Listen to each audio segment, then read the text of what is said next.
ورحمة الله وبركاته.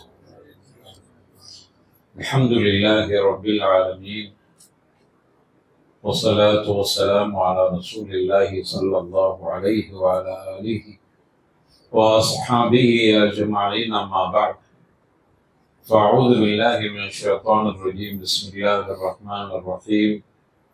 يا أيها الذين آمنوا اتقوا الله حق تقاته ولا تموتن إلا وأنتم مسلمون. رب اشرح لي صدري ويسر لي أمري واحلل عقدة من لساني يفقهوا قولي. உலகத்திலேயே அல்லாஹ்வுக்கு மிக வகப்பான இடமாகிய இறை இல்லத்தில் இந்த நல்ல சிறப்பான சந்தர்ப்பத்தில் உங்களுக்கு மத்தியில்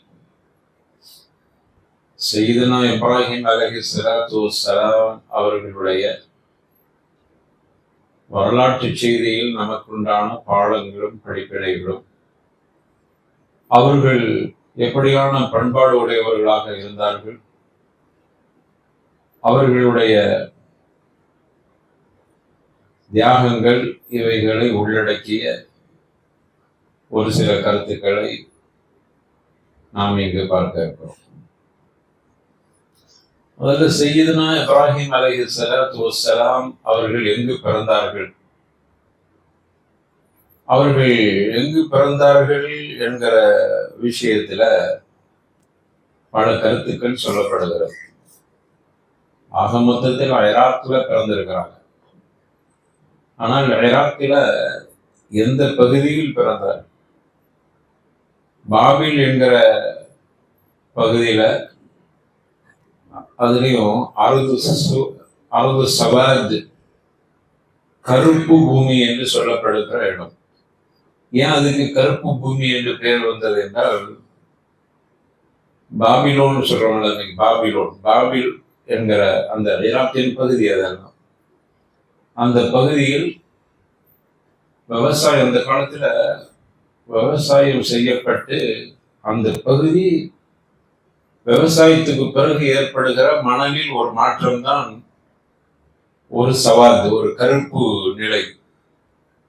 அதனால அந்த பூமிக்கு பெயர், அந்த பகுதிக்கு பெயர் அருது சவாத் என்று சொல்வார். அருதுன்னா பூமி, சவாதுன்னா கருமை, கருமை பூமி அப்படின்னு பெயர்.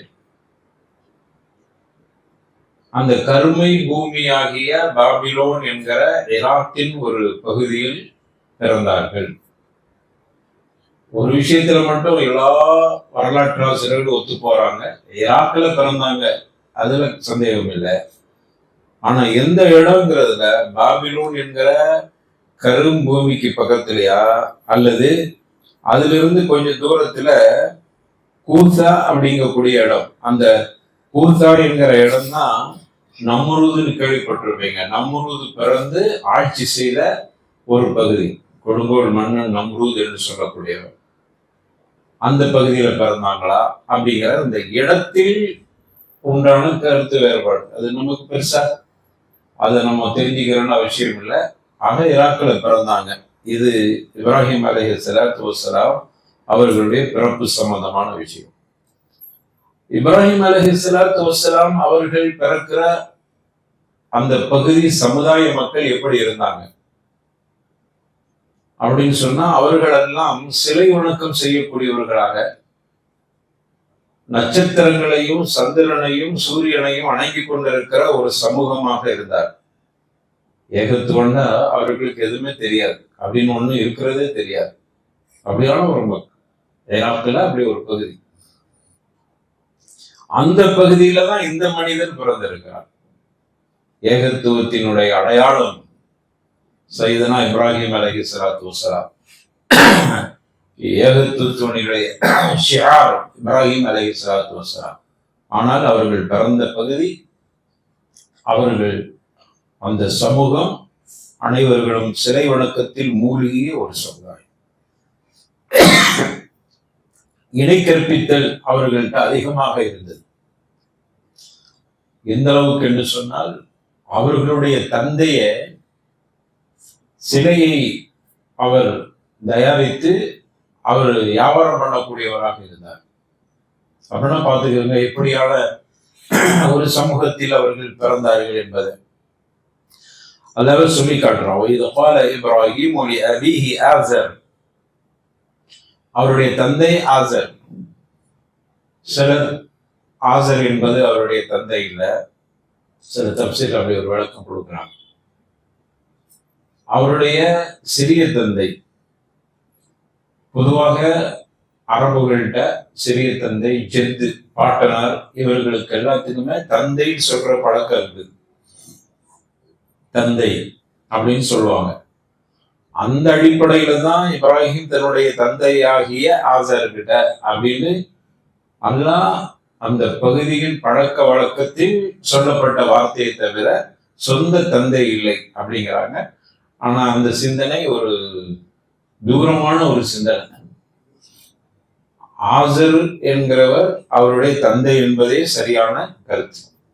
நம்ம அந்த மாறுபட்ட கருத்தை சொல்லி சரியான கருத்தையும் புரிஞ்சுக்கிறோம். அப்ப ஆசர் சிலையை அவரை தயாரித்து கொண்டு போய் வச்சு அதுதான் அவங்களுடைய வாழ்வாதாரமாக இருந்தது. அப்படியான ஒரு தந்தைக்கு மகனாக பிறந்தார். அப்படியான ஒரு மனுஷரை தான் அல்லாஹ் ரப்பல் ஆலமீன் தேர்வு செய்கிறான். முஜ்தபா, அவங்க தேர்வு செய்யப்பட்டவர். அல்லாஹ் குர்ஆன்ல சொல்றான், சூரத்து பக்ரா 2வது அத்தியாயம் 130வது வசனம், وَمَن يَرْغَبُ عَن مِّلَّةِ إِبْرَاهِيمَ إِلَّا مَنْ سَفِهَ نَفْسَهُ. இழிவானவர்கள் மட்டும்தான் இந்த இப்ராஹிமை பின்பற்றுவார்கள். அவங்க சொல்லிட்டு இருந்தாங்களாம். இப்ராஹிம் ஏகத்துவத்தை சொல்லும் போது அந்த மக்கள் சொன்ன வார்த்தை என்ன தெரியுமா? இழிவானவர்கள். சஃபிக மூடர்கள், முட்டாள். சுஃபஹாங்கிறாங்க, சுஃபஹா அதுல உள்ளதான் சஃபி. அப்போ முட்டாள்களும் மடையர்களும் இழிவானவர்களும் தான் இப்ராஹிமை பின்பற்றுவார் அப்படின்னு சொல்லிட்டு இருந்தான். அல்லாஹ் அதுக்கு பதில் சொல்றான், வலகத் இஸ்தஃபைனாஹு ஃபித் துன்யா, இந்த உலகத்துல நாம் அவரை தேர்வு செய்து விட்டோம், முஜ்தபாவாக்கினோம். அவர் முஸ்தஃபான தேர்வு செய்யப்பட்டவர். அப்ப அவர் இஸ்தஃபைனாஹு, நாம் தேர்வு செஞ்சிருக்கோம். யார? இப்ராஹிமை. அல்லாஹ் சொல்றான் ஃபித் துன்யா, இந்த உலகத்துல அவரும் நம்மால் தேர்வு செய்யப்பட்டவர். நீங்க என்ன சொல்றீங்க? அவரை விசுவாசித்து அவரோடு அவரை பின்பற்றக்கூடியவர்கள் எல்லாம் இழிவானவர்கள் சொல்றீங்க. அல்லாஹ் தேர்வு செஞ்சவன் அப்படிங்கிறாங்களா? துனியால மட்டும் இல்ல, அவர் மறுமையில பொறுத்த வரையில அவர் சிறந்தவராக இருக்கிறார், நல்லவராக இருக்கிறார். அவரை பின்பற்றவங்களை போய் என்ன சொல்றீங்க? அப்ப யார் மடையர்ன்னு புரிஞ்சுக்கிறீங்க, யார் இழிவானவர்கள் புரிஞ்சுக்கிறீங்கன்னு அல்லாஹ் தனது திருமறையில அவர்களுக்கு பதில் சொல்கிறான். ஆக சையதுனா இப்ராஹிம் அலைஹிஸ்ஸலாத்து வஸ்ஸலாம் அல்லாஹுவால் தேர்வு செய்யப்பட்டவர். அவங்க அந்த காலத்துல அவர்கள் மட்டும்தான் ஏகத்துவத்தை சொல்லக்கூடிய ஒரு நபியாக இருந்தார், ஒரு மனிதராக இருந்தார். நபியாகிறதுக்கு முன்னாடி அவர் ஏகத்துவத்தை சொல்லிட்டு இருந்தார். வேற யாருமே இல்லை. அல்லாஹ் ஒருவன் சொல்றதுக்கு இப்ராஹிமை தவிர வேற யாரும் இல்லை. இது குர்ஆன் சொல்லுது. ஆலு சமிஅனா ஃபதன், நாங்க கேள்விப்படுறோம் இறைவன் ஒருவன் என்று சொல்லக்கூடிய ஒருவர், ஒரு இளைஞர் இருக்கிறார். அவர் இளைஞர் தான், ஃபத்தன்கிறான் அல்லாஹ். அவர் ஒரு இளைஞர் இருக்கிறார். எது குருகும் யுகாலு லஹு, அவரை எல்லாரும் இப்படி சொல்றாங்க, இப்ராஹிம் இப்ராஹிம் என்று சொல்றாங்க. அந்த இளைஞர் மட்டும்தான் இறைவன் ஒருவன் சொல்லிட்டு இருக்கிறாரு நம்ம கிட்ட அப்படின்னு அவர்களுக்குள் பேசிக் கொள்வார்கள். அதையும் அல்லாஹ் குர்ஆன்ல பதிவு செய்யறான். அப்போ அன்னைக்கு யாருமே இல்லை. தன்னை பெற்றெடுத்த தந்தை கூட ஏகத்துவத்துக்கு எதிரானவர். சிலை வணக்கம் மட்டுமில்ல, சிலையே தயாரித்து விற்கக்கூடியவர். அந்த பகுதியில இவரை தவிர வேறு யாரும் இல்லை. அப்படியான ஒரு மனிதர் தான். நல்ல யோசனை பண்ணி பாருங்க. ஒரு மனிதர், ஒரு தன்னந்தனியான ஒரு மனிதர் அனைவர்களும் அவருக்கு எதிராக இருக்கிறார். கொள்கையால் எதிரான ஒரு சமூகத்தில் ஒரு கொள்கையை சொல்லிட்டு அந்த பகுதியில வாழ்றது சாதாரண விஷயமா? எவ்வளவு பெரிய மன தைரியம் வேணும், எவ்வளவு பெரிய ஒரு சிந்தனை அவர்கள்ட்ட தைரியமும் அறிவும் சிந்தனையும் இருந்திருக்கும். எப்படி ஒரு ஒரு பெரும் கூட்டம், அந்த ஊர்ல யாருமே இல்லை இவரை தவிர. அவ்வளவு பேருக்கு முரணான ஒரு கொள்கையை சொல்லி இருக்கிறாருன்னா எவ்வளவு துணிவு மிக்கவர். அதனாலதான் அவருக்கு ஒரு பேர் உண்டு, இப்ராஹிம் தனி மனிதர் இல்லை, அவர் யாரு? உம்மாங்கிறான் அல்லாஹ். அவர் ஒரு உம்மா, ஒரு சமூகம். அவர் உம்மத்துன்னு சொல்றவங்க. அவர் வெறும் தனி மனுஷன் இல்லை, அவ்வளவு பெரிய கூட்டத்துல, உலகத்துல, அந்த பகுதியில அவரை தவிர வேற யாரும் இறைவன் ஒருவன் சொல்லாத ஒரு சமூகத்துல வெற்றியோடும் வீரத்தோடும் அந்த பகுதியிலே வசித்து வருகிறார். அப்படியானால் அவர் எப்படிங்க ஒரு மனுஷனா இருப்பார்? அவர் ஒரு உம்மா, ஒரு சமூகம். பொதுவாக யாரெல்லாம் ஏகத்துவத்தை பேசுகிறார்களோ, ஏகத்துவத்துக்காக வேண்டி போராடுகிறார்களோ, வாழுகிறார்களோ, அவர்களெல்லாம் இஸ்லாம் எப்படி பார்க்குதுன்னா ஒரு மனுஷனா தன்னந்தனி மனுஷனா பார்க்குது. பாருங்க, அல்லாஹ் கூட திருமறையில சொல்லி காட்டுறோம். கஸ்வத் உஹது முடிஞ்ச உடனே, உஹது போர் முடிஞ்சிருச்சு, அங்கு ஷஹீதாக்கப்பட்டிருக்கிறாங்க. அந்த இளைஞர்களை எல்லாம் போய் பார்க்கிறாங்க. சொல்றது ஷஹீதாக்கப்பட்டவர்கள் பெரும்பகுதி இளைஞர்கள் தான். அவங்களெல்லாம் போய் பார்க்கிறாங்க. அந்த இளைஞர்கள்ல ரொம்பவும் அறிவு சார்ந்த ஒரு இளைஞர் தான் யாரு? முஸ்அப். அவனும் போய் பார்க்கிறாங்க. பார்த்துட்டா ரசூலுல்லாஹி ஸல்லல்லாஹு அலைஹி வஸல்லம் அவருடைய கண்கள் குளமாயிற்று. அந்த இளைஞர்களை பார்த்து கண்கள் குளமாய் கண்ணீர் ஒடிக்கிறாங்க. இவ்வளவு பெரிய இளைஞர்களே எல்லாம் இழந்து விட்டோமே. கண்ணீர் ஒடிச்சிட்டு ஒரு வசனத்தை ஓதுறாங்க. மீனல் முஃமினீன ரிஜால், அப்படிதானே? ரிஜாலும் மினல் முஃமினீன, மினல் முஃமினீன ரிஜால் ஸதகு மா ஆஹதுல்லாஹ் வமின்ஹும் மன் கவா நஹ்பஹு வமின்ஹும் மன் யன்ததிரு வமா பதலு தப்தீலா. அந்த வசனத்தை அல்லாஹ் அப்படி முடிக்கிறான் பாருங்க. எவ்வளவு அழகா சொல்றாங்க. மோமின்கள்ல ரிஜால் அப்படிங்கிறோம். ரிஜால்ங்கிறது தனி மனுஷனுக்கு சொல்றது இல்லை. ரிஜால் தனி மனுஷன் இல்லை, அவர் ஒரு சமூகம் மாதிரி. அவர் ரிஜால் ஆண் மகன்கிறவங்கள, எல்லாருமே ஆண்பளை தானே, அப்படியே ரிஜால்னு சொல்லணும். இல்ல நம்ம சொல்ற ஆம்பளை இல்லை, நம்ம பெண்ணு ஆணு, அதுல ஆணுங்கிறோம். அல்ல அந்த ஆணு சொல்லல, வீரருங்கிறான். வீரருக்கு ரிஜால். அப்போ மூமின்கள்ல சிலர் இருக்கிறாங்க, ரசூலுல்லாஹ் கண்ணீர் முட்டிக்கிட்டு இருக்குது. அந்த இளைஞர்களை பார்த்துட்டு இந்த வசனத்தை ஓதுறான், அல்ல இந்த வசனத்தை இறக்கி இருக்கிறா, அதை ஓதி காட்டுறாங்க. அந்த இடத்துல கண்ணீர் வடிக்க வடிக்க இந்த வசனத்தை ஓதி முடித்தார். சில வீரர்கள் இருக்கிறார்கள், சில தனி மனிதர்கள் அல்ல, ஒரு சமூகம் போன்று இருக்கிறார். அவர்கள் மூமின்ல இருக்கிறாங்க. அவர்களை பொறுத்தவரையில அல்லாஹ் கிட்ட போட்டு வந்த அகுதை அவர்கள் நிறைவேற்றி விட்டார். லட்சியம், நஹ்பனா லட்சியம், லட்சியத்தை அடைந்து விட்டார். அவங்களுடைய லட்சியம் என்ன? இந்த உலகத்துல அவர்கள் வாழ்ந்தது என்ன?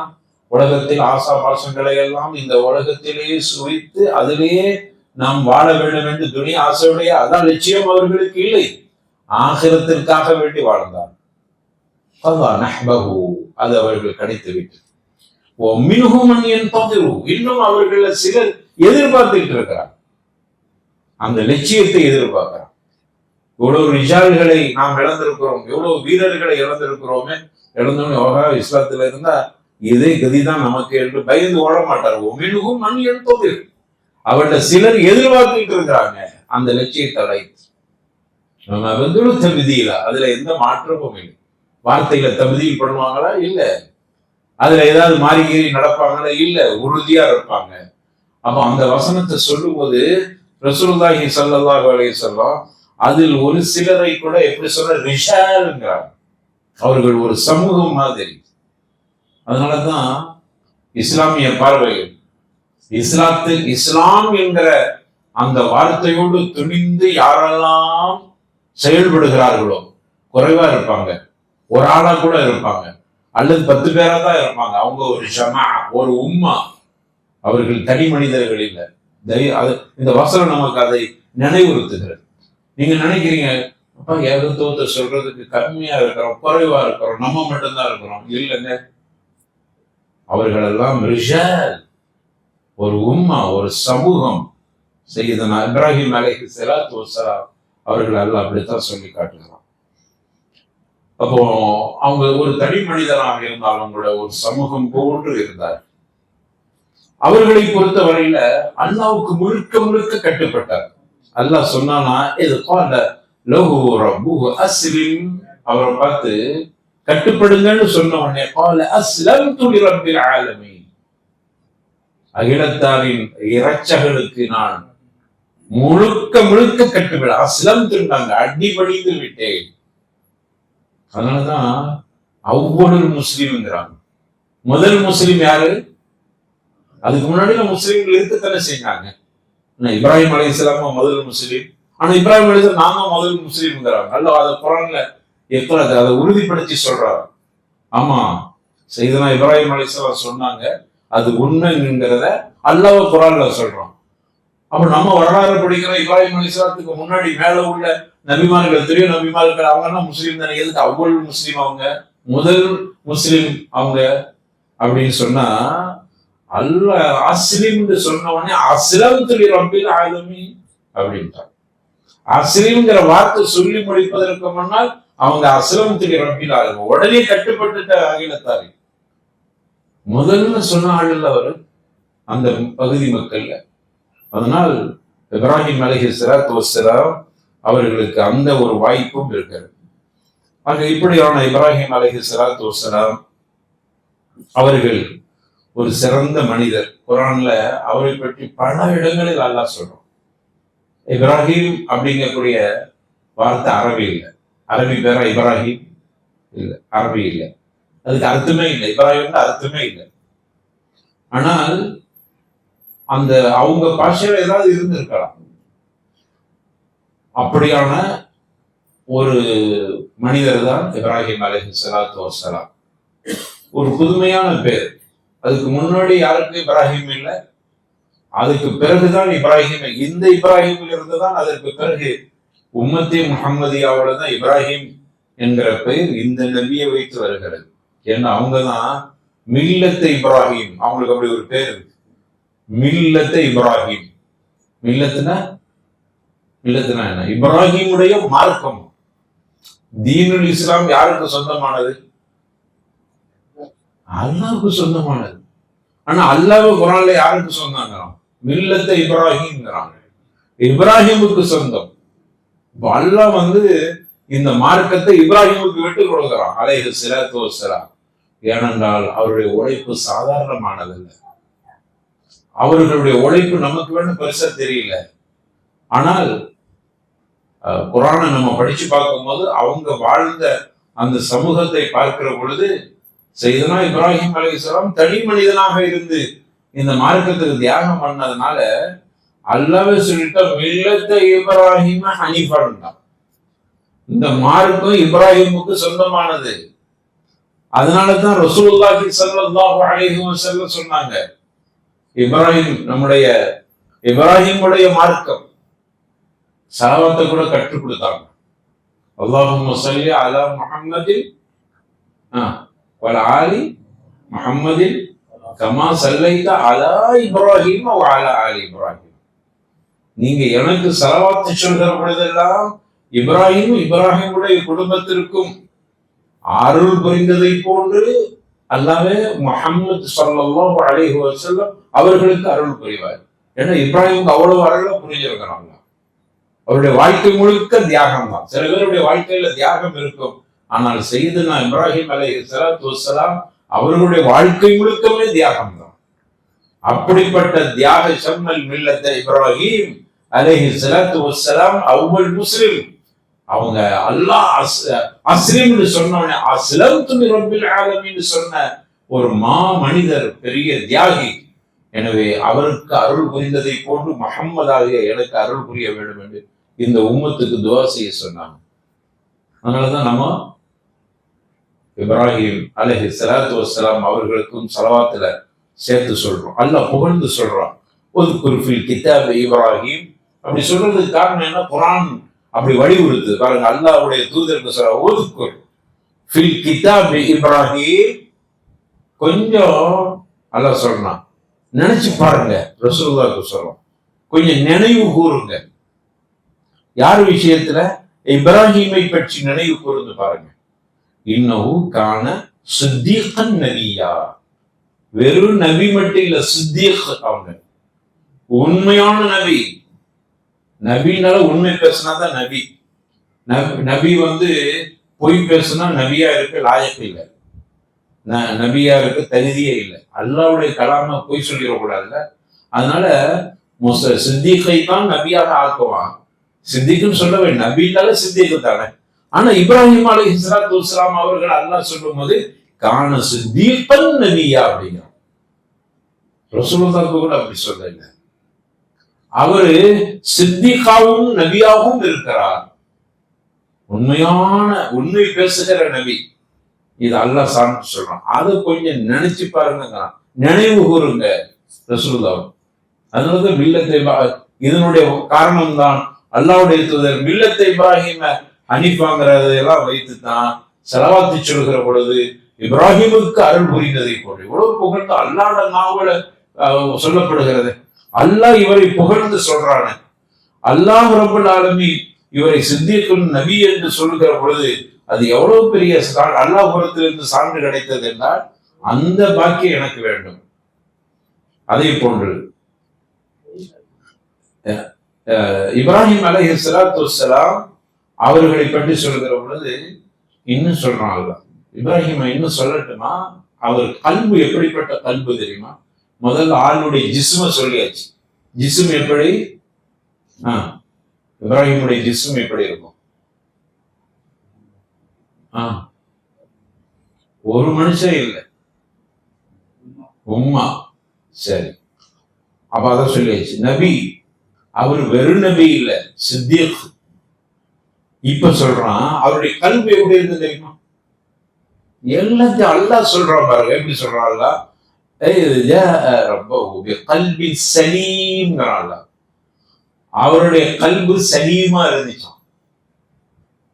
சலீமான கல்புங்களாம். அது என்ன சலீமான கல்பு? சலாமத்தான கல்பு, அமைதியான கல்பு. சலீமான கல்பு என்று சொன்னால் ஷிர்க் இல்லை, கல்புல இணை கற்பித்தல் இல்லை, சுபகாத்துங்கிறம ஊசலாட்டங்கள் இல்லை, தப்பான ஊசலாட்டங்கள் இல்லை, ஹசது இல்லை. மனுஷன் பிறந்துட்டா அவ்வளவு பேருக்கு ஹசது இருக்கும். ஹசதுனா என்ன? பொறாமை இருக்கும். எல்லா மனுஷனும் பொறாமை இருக்கும். பொறாமை இல்லாட்டா சந்தேகப்படணும், மனுஷனா இருக்க மாட்டோம். பொறாமை இருக்கணும். பொறாமை ரெண்டு இருக்கு. நீங்க பொறாமை இருக்கன்னா மனுஷனா இல்லைன்னா பொறாமை படக்கூடாது. இல்லையே, பொறாமை ரெண்டு வகை. மஹமூது மதுமும். ஹசது மஹமூது, ஹசது மதுமும். அதாவது புகழுக்குரிய ஹசது பொறாமை, இழிவான ஹசத். அப்ப மனுஷன் பிறந்துட்டா ரெண்டுல ஏதோ ஒண்ணு இருந்தாகும். நல்ல மனுஷன் தான் அவர்கிட்ட என்ன இருக்கணும்? ஹசது மஹமூது இருக்கணுமா இல்லையா? நல்ல ஹசது இருக்கணுமா இல்லையா? நல்ல பொறாமை இருக்கணுமா இல்லையா? பொறாமை இரண்டு வகை. அது இன்சான்னு பிறந்துட்டு அவ்வளவு பேருக்கு இருக்கணும். அப்படி இல்லாட்டா அவர் மத்தியனா இருப்பார். யாராவது எனக்கு பொறாமைலாம் வராதுன்னா நீங்க சந்தேகப்படாது. ஓ, அவர் இங்க இருக்க வேண்டிய ஆள் இல்லை, அப்ப அவருக்கு கொஞ்சம் செக் பண்ணணும். ஏன் மத்தியனா இருப்பானோ? ஹசதே இல்லைங்கிறான். ஹசது கண்டிப்பா இருந்தாகணும். அந்த ஹசது எப்படி இருக்கணும்? அதுல வேணா திருத்தம். நல்ல ஹசது. நல்ல ஹசதுன்னா இந்த வயசுல இதெல்லாம் செய்யறாரு, நம்ம என்னப்பா இந்த வயசுல தொழுது இபாதத்து மாஷா அல்லாஹ் குர்ஆன் ஓதுது ஆர்வம் அவருக்கு கொடுத்த பரக்கத்தை அள்ளி இப்படி தாவாவில் அப்படி இப்படி ஒவ்வொரு ஆளுகளுடைய இபாதத்தையும் அவர்கள் செய்கிற நல்ல அம்சங்களையும் பார்த்து போராமைப்பட்டு, நானும் அப்படி போராமைப்பட்டு அவன் அழிஞ்சு போனா அப்படியே அர்த்தம் அல்ல. அவரை எப்படி செய்யற அதை விட கூடுதலா நான் செய்யணும். இது ஒவ்வொருத்தரும் பொறாம, நண்பர்கள்ட்ட பொறாம இருக்கும், கணவன் மனைவி கிட்ட பொறாம வரணும். எப்படி பொறாம வரணும்? இன்னைக்கு நீங்க எத்தனை ஜூஸ் ஓதுனீங்க? மனைவி கிட்ட ஒரு ஜூஸ் ஓதிட்டேன், ஆனா நான் ஓத முடியலையே. அப்ப நான் அவளோட இன்னைக்கு கூட ஓதும். இன்னைக்கு கேட்கிறோம், ஒரு ஜூஸ் ஓதிட்டாங்க, என் ஒய்ஃபு ஒரு ஜூஸ் ஓதிட்டாங்க, இன்னைக்கு நான் அரை ஜூஸ் தான் ஓத முடிஞ்சிச்சு. இப்ப நான் என்ன செய்யணும்? விடக்கூடாது, நாளைக்கு 2 ஜூஸ் ஓதிடணும். பொறாம, போட்டி போட்டி பொறாம வருதா இல்லையா? இந்த பொறாம ஒரு மனுஷன் இருக்கணுமா இல்லையா? இருக்கணுமா இல்லையா? அப்ப ஒரு பொறாமையே இல்லைன்னா அப்ப நம்ம அந்த பொறாம வரணும். அதே போல என்னை விட என்னுடைய மனைவி கிட்ட இருந்து, என்னுடைய மகள்கிட்ட இருந்து, என்னுடைய பிள்ளைகள்கிட்ட இருந்து, என்னுடைய சகோதரர்கிட்ட இருந்து, என்னுடைய நட்பு வட்டங்கள்ல இருந்து அவர்கள் செய்கிற நல்லதை எல்லாம் என்னோடு ஒப்பிட்டு பார்க்கிற பொழுது நான் குறைபாடு உள்ளவனாக இருந்தால் எனக்கு ஒரு பொறாமையும் கவலையும் அவர்களை விட கூடுதல் நான் செய்ய வேண்டும் என்று எண்ணுகிறோமே, அந்த பொறாமைக்கு அறவைகள் என்னது? மஹ்மூது, புகழுக்குரிய பொறாமை. இன்னொன்னு மதுமூமு,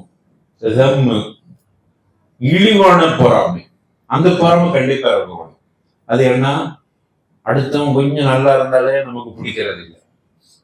கொஞ்சம் ஒரு நல்ல பழவழு சட்டை போட்டுட்டு வந்துட்டாலே நம்ம பிடிக்கிறது, என்ன புது மாப்பிள்ளை மாதிரி இருக்க ட்ரெஸ் அப்படின்னு ஆரம்பிச்சு வயிறு எரியுது. இந்த ஹசதுக்கு பேரு மதுமூம். இதை இஸ்லாம் தடுக்கிறது. ஒருத்தர் அழகா ஓதுறார், அதை பார்த்து பொறாமப்படணும். எப்படி பொறாமப்படணும்? அழகா ஓதுற தொண்டை கெட்டுட்டுங்க அவருக்கு அப்படின்னு இல்லை, அவரை விட நான் அழகா ஓதுறேங்க அப்படிங்கிற போறான். அப்ப அழிஞ்சு போறத மாதிரி உள்ளது இல்லை.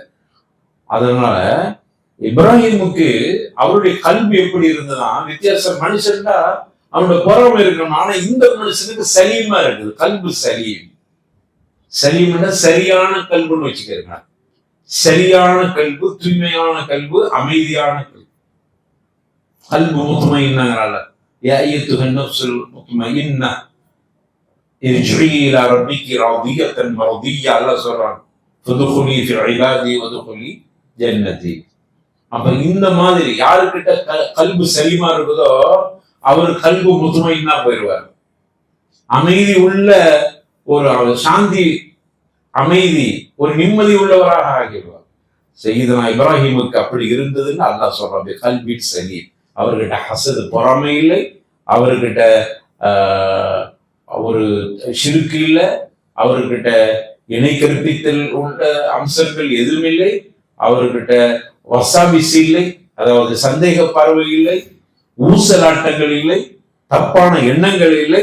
அப்படிப்பட்ட மனிதராக சையதுனா இப்ராஹிம் அலைஹிஸ்ஸலாத்து வஸ்ஸலாம் இருந்தார்கள். இதெல்லாம் அல்லாஹ் சொல்லி காட்டுறான். இப்ராஹிம் அலைஹிஸ்ஸலாம் இப்படி இருந்தாங்கன்னு சொல்லி காட்டுறான்.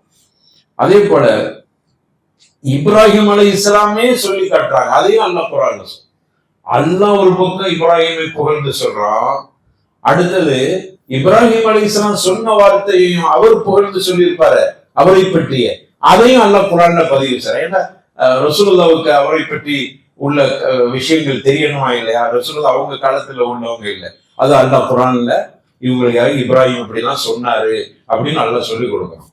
அதனாலதான் ரசூலுல்லாஹ் மில்லத் இப்ராஹிம் அப்படின்னாங்க. அதனாலதான் இப்ராஹிம் அலைஹிஸ்ஸலாத்துக்கு துஆ செய்ய சொன்னாங்க, ஸலவாத் என்கிற பெயரால். எப்படி இப்ராஹிம் அலைஹிஸ்ஸலாம் சொல்றாங்க? அல்லாஹ் குர்ஆன்ல 6வது அத்தியாயம் 79வது வசனத்துல சொல்றான், இன்னி வஜ்ஜஹது வஜ்ஹிய லில்லதி. எவ்வளவு ஒரு ஆழமான அர்த்தம் உள்ளது பாரு. இன்னி வஜ்ஜஹது, என்னுடைய வஜ்ஹிய, எனது முகத்தை நான் திருப்பி விட்டேன், லில்லதி, ஒருவன் அளவில. அவன் யாரு தெரியுமா? வானம் பூமி, வானங்களையும் பூமியையும் படைத்த அப்படிப்பட்ட இறைவன் பக்கம் என்னுடைய முகத்தை திருப்பி விட்டேன். நான் அப்படின்னா என்ன, என்னுடைய முகத்தை திருப்பி விட்டாலும் முழுக்க முழுக்க அவனிடத்தில் என்னை ஒப்படைத்து விட்டேன். அவன் யாரு, சாதாரணமானவன் அல்ல. சமாவாச்சி வானங்களையும் பூமியையும் படைத்தவனாக இருக்கிறான். அவனிடத்திலேயே ஒப்படைத்து விட்டேன். ஹனீஃபா, தெளிவா, உறுதியா, அதுல எந்த சந்தேகம் இல்லை. நான் யாராக இல்லை, இணை கற்பிக்கக்கூடியவனாக இல்லை. பதிவு செய்யறாங்க. அப்படி அவங்க பேசிக்கிட்டு இருந்தத அல்லாஹ் குர்ஆன்ல பதிவு செஞ்சு ரசூலுல்லாஹ்வுக்கு இப்ராஹிமை அடையாளப்படுத்துறான். பாரு, இதுதான் இப்ராஹிம். இப்படி ஒரு மனுஷர் வாழ்ந்தார். இவரை ஒரு மனுஷன் எப்படிங்க சொல்ல முடியும்? உம்மத், ஒரு தனி மனுஷனா உட்கார்ந்துட்டு இவ்வளவு பெரிய வார்த்தையை சொல்லி இருக்கிறாரு. அங்க யாருமே தௌஹீத்வாதியே இல்லையே. அவ்வளவு எதிரானவர்கள், தந்தை வரைக்கும் எதிரானவர். இவர் ஒரு மனுஷன் தான் இருந்தாரு. அதையும் சொல்லி காமிச்சுட்டு, அப்படி ஒரு மனுஷனா இருந்தவர் இப்படி சொல்ல முடிஞ்சுச்சுன்னா அவர் ஒரு மனுஷன் இல்ல, அவர் ஒரு பெரிய சமூகம் என்று ரப்பல் ஆலமீன் அவரை பற்றி இவ்வளவு சிலாகித்து சொல்கிறார். அந்த மக்கள் அவ்வளவு பெரிய ஒரு இணை கற்பிக்கக்கூடிய காரியத்தை செஞ்சிட்டு இருக்கும்போது சையதுனா இப்ராஹிம் அலைஹிஸ்ஸலாத்து வஸ்ஸலாம் அவங்க மட்டும்தான் அல்லாஹ்வை நம்பிக்கிட்டு அல்லாஹ்வின் மேல அவங்க வணக்கங்கள் செஞ்சுக்கிட்டு இருக்கிறாங்க. ஆனா மனசு கேட்க மாட்டேங்குது. என்னடா இது, படைச்சவனுக்கு மாறு செய்யறாங்க. சூரியனை பார்த்து கடவுளுங்கிறான், சந்திரனை பார்த்து கடவுளுங்கிறான், கவாக்கிபுகள் நட்சத்திரங்களை பார்த்து கடவுள்னு சொல்றான். கண்டதையெல்லாம் கடவுள், கொண்டதையெல்லாம் கொள்கை என்று சொல்கிற இந்த மூட சமூகத்தை எப்படி திருத்துவது? மனவேதனை ஏற்படுகிறது. யாருக்கெல்லாம் ஏகத்துவத்தின் மேல் உறுதி இருக்கிறதோ அவர்களால் சும்மா இருக்க முடியாது. இந்த சமூகத்தின் கொடுமைகள் இறைவனுக்கு மாறு செய்வதை பார்த்துவிட்டு அமைதியா போக முடியாது. ஏனென்றால் படைத்தவனுக்கு மாறு செய்யக்கூடிய சமூகத்தை பார்க்கிற பொழுது கோபம் தான் செய்யும். அதே கோபம் அவருக்கு வந்தது. இப்ப அவர் யாருக்கிட்ட போய் சொல்றது ஏகத்துவத்தை? சமூகத்துக்கிட்ட போய் சொன்னா, சமூக மக்களெல்லாம் கூப்பிட்டீங்க வாங்க இறைவன் ஒருவனை வணங்குங்கன்னு சொன்னா ஏத்துக்குருவாங்க? ஏத்துக்கிறதுக்கு முன்னாடி முதல் கேள்வி என்ன கேட்பாங்க? என்ன கேட்பாங்க? இப்ராஹிம் அலைஹிஸ்ஸலாம் அந்த சமூகத்தை கூப்பிட்டு அல்லாஹ் ஒருவன் தான் வணங்குங்கன்னு சொன்னாங்கன்னா, சமூகத்துக்கு சொன்னாங்கன்னா, அந்த சமூகம் ஏற்றுக்கொள்றது ஏற்றுக்கொள்ளாம இருக்கிறது பின்னாடி முதல்ல என்ன சொல்லுவாங்க அவங்க? உன் தந்தையே சரியில்லையாப்பா, முதல்ல உன் அப்பன்ட்ட போய் சொல்லு. என்ன சமூகம்? நம்ம ஒரு விஷயத்துல பெருசா பேசுற அவங்க வீட்டுல பாருங்க, அப்படிதான் நம்ம எல்லாம் சொல்லுவோம். இப்ப நான் இங்க ஒண்ணு உங்களுக்கு சொல்றேன், என் வீட்டுல செய்ய இல்லைன்னா அது உங்களுக்கு தெரிஞ்ச நீங்க என்ன செய்வீங்க? ஒரு ஊருக்கு செல்ற வீட்டுல பார்த்தாங்க, என்ன மூலமா நடந்துட்டு இருக்கு, இவர் இங்க இதெல்லாம் தப்பு தப்புன்னு சொல்றாரு. இது புது விதி, எல்லாரும் கேட்கறதுதான். அப்ப இப்ராஹிம் அலைஹிஸ்ஸலாம் என்ன செய்ய வேண்டி இருக்குது? இந்த மக்களை பார்த்து கவலைப்படுறாங்க. நான் ஒரு ஆள் தான் இருக்கிறேன், எல்லாம் என்னை கற்பிக்கிற வேலையை செய்யறானே. அல்லாஹ் சொல்றாங்க, இன்னி ஒஜ்ஜிகள் இல்லதி ஃபதரா ஸமாவாத்தி வல் அர்த். அல்லாஹ் கிட்டே சொல்றான், உன் பக்கம் முகத்தை திருப்பிட்டாங்களா? நீ தான் ஃபதரா ஸமாவாத்தி வல் அர்த், வானம் பூமிகளை படைச்சவன். நான் இணை கற்பிக்கிறவனா இல்லை, அனந்த சமூகம் தான். இப்ப எனக்கு பார்த்துட்டு இருக்க முடியும், உன் பக்கமே திரும்பிட்டேன். ஆனாலும் பொறுக்க இல்லை, மனசு பொறுக்கிறது இல்லை இந்த கையவர்களினுடைய செயல்பாடை பார்த்து. அப்ப என்ன செய்யணும்? பிரச்சாரம் பண்ணணும். பிரச்சாரம் பண்ணதுக்கு முன்னாடி வீட்டுக்குள்ளேயே முசீபத்தை வச்சிருக்கிறவன் இங்கேயே சிலை இருக்குத. அப்ப முதல்ல என்ன செய்யணும்? இந்த மக்களை பார்ப்பதற்கு முன்னால் என்னுடைய தந்தை கிட்ட இருந்தா தாவாவை ஆரம்பிக்க வேண்டும். நிறைய தாயிகள் இதான் நமக்கு பாடம். இந்த வரலாறு சொல்லிட்டு போறது இல்லை. எனக்கு பொதுவா வரலாறை சொல்றதுல உடன்பாடு இல்லை. அதனாலதான் அதுல உள்ள பாடம் படிப்பினை மட்டும் பார்த்துக்குவோம். இப்ப இதுல இருந்து பார்ப்போம். தாயிகளுக்கு மிகப்பெரிய பாடம். நிறைய தாயிகளுடைய நிலைமை இப்படித்தான் இருக்கு. ஊருக்கெல்லாம் தாவா. இன்னைக்கு உள்ள இளைஞர்கள், இப்ராஹிம் ஒரு இளைஞர், இன்னைக்கு உள்ள இளைஞர்கள் 3 வகையாக பிரிக்கப்படுது. 3 வகையான இளைஞர்கள் இருக்கிறார் மொத்தத்துல. ஒரு இளைஞர் ஒரு வகை. நான் சொல்ற 3 இருக்குதா இல்லையான்னு நீங்க பாருங்க. ஒரு வகை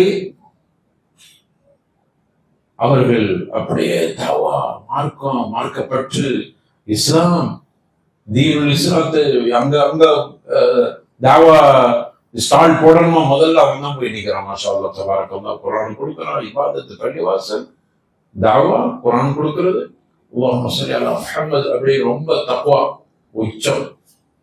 மாஷா அல்லாஹ். இது இப்படி ஒரு இளைஞர். இன்னொரு இளைஞர் யாரு தெரியுமா?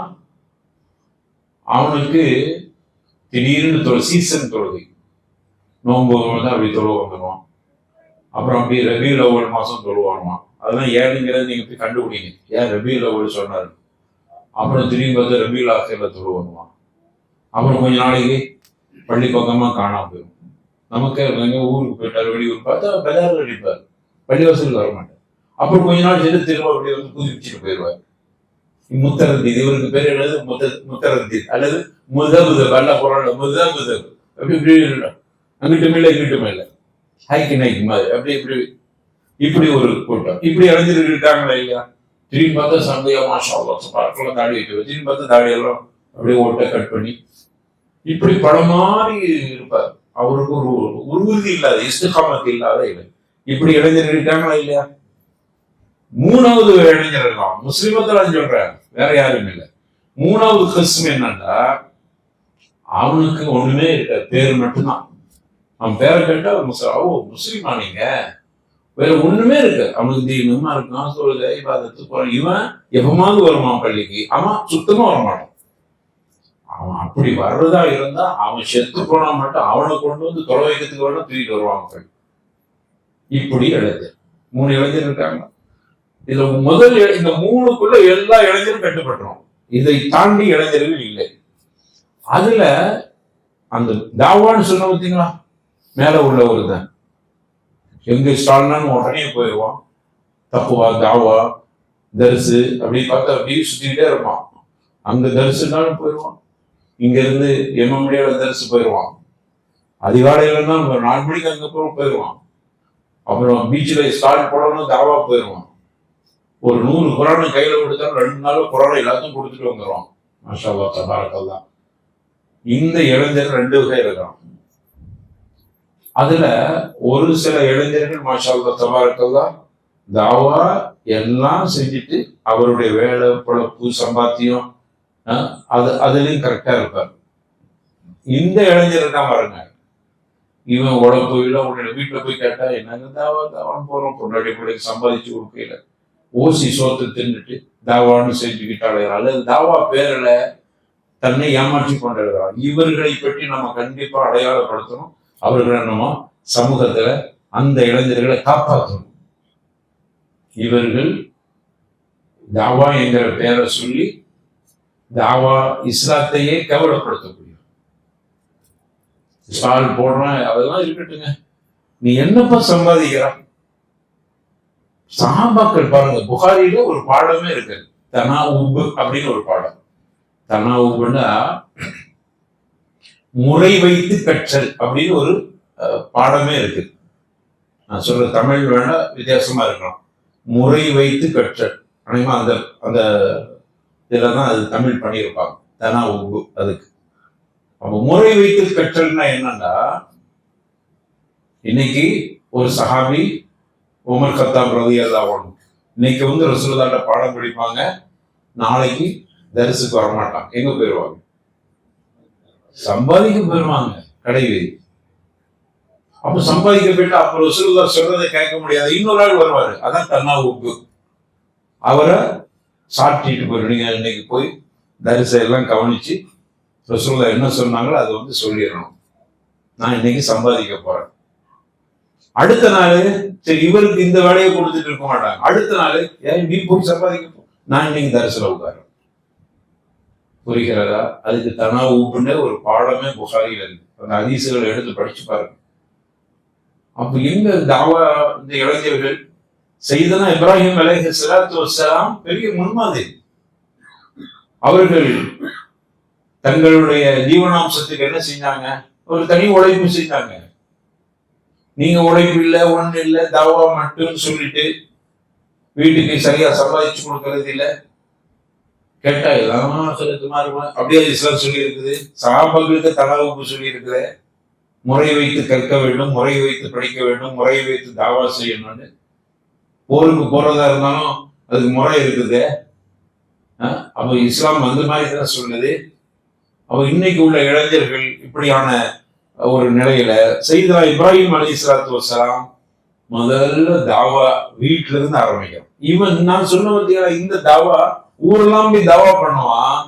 வீட்டுல பாத்தீங்கன்னா அவ்வளவு குப்பை இருக்கும். நீ முதல்ல வீட்டுல இருந்து உன்னுடைய தாவா, முதல்ல ஃபீனப்சி என்கிட்ட இருந்து தாவா ஆரம்பிக்கணும். என்ன நான் சரி செய்யணும்?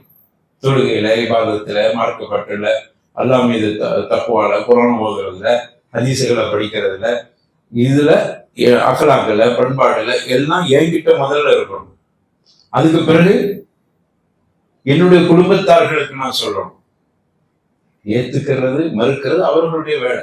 நான் சொல்லி கேட்கல, அது வேற விஷயம். ஆனா இவன் சொல்றதே இல்லை. பீச்சில் தாவாக்கு ஓடுறான், வீட்டுக்குள்ள பாருப்பா. சையதுனா இப்ராஹிம் அலைஹிஸ்ஸலாம் அதைத்தான் செய்யும். அவங்களுக்கு சவால்.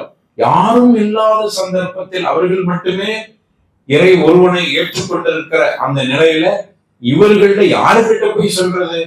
முதல்ல தந்தை கிட்ட போய் சொல்றாங்க. அல்ல அதை சொல்லி காட்டுறான். இதெல்லாம் நமக்கு தல்வியா? துஆத்துகளுக்கு தாயிகளாக இருக்கக்கூடியவங்களுக்கு பாடத்தை எல்லாம் சொல்ல. அப்ப உங்களுக்கு ஒரு கேள்வி வரணும். அவருடைய தந்தையை பற்றி தான் இங்க பேசக்கூடிய தாய் விஷயம் வரையில. வரலாற்று ஆசிரியர் எழுதுறாங்க, சையதுனா இப்ராஹிம் அலைஹிஸ்ஸலாத்து வஸ்ஸலாம் தந்தைக்கு தாவா பண்ண மாதிரி வருது, தாயுடைய விஷயத்தை சொல்லப்படவே இல்லையே என்று கேட்கும்போது அது வரலாற்று குறிப்புகளிலேயே கிடைக்கவில்லை. ஒரு கால் அதற்கு முன்னாடியே அவங்க தாய் இல்லாம இருப்பாங்களோ, இறந்திருப்பாங்களோ அப்படிங்கிற சந்தேகத்தோடு வரலாறை முடிக்கிறாங்க. காரணம் இல்லாத கொள்ளாத சொல்ல முடியாது. அவங்களுக்கு கிடைத்த தகவலின்படி பார்த்தா தாயை பற்றி எந்த குறிப்பும் எங்களுக்கு கிடைக்கவில்லை. அப்ப அவங்க தாய் இவங்க எல்லாம் பிரச்சாரம் பண்றதுக்கு முன்னாடியே ஒரு காலம் சென்றிருப்பாங்க. அதனாலதான் அவர்களை பற்றி எந்த குறிப்பும் கிடைக்கவில்லை.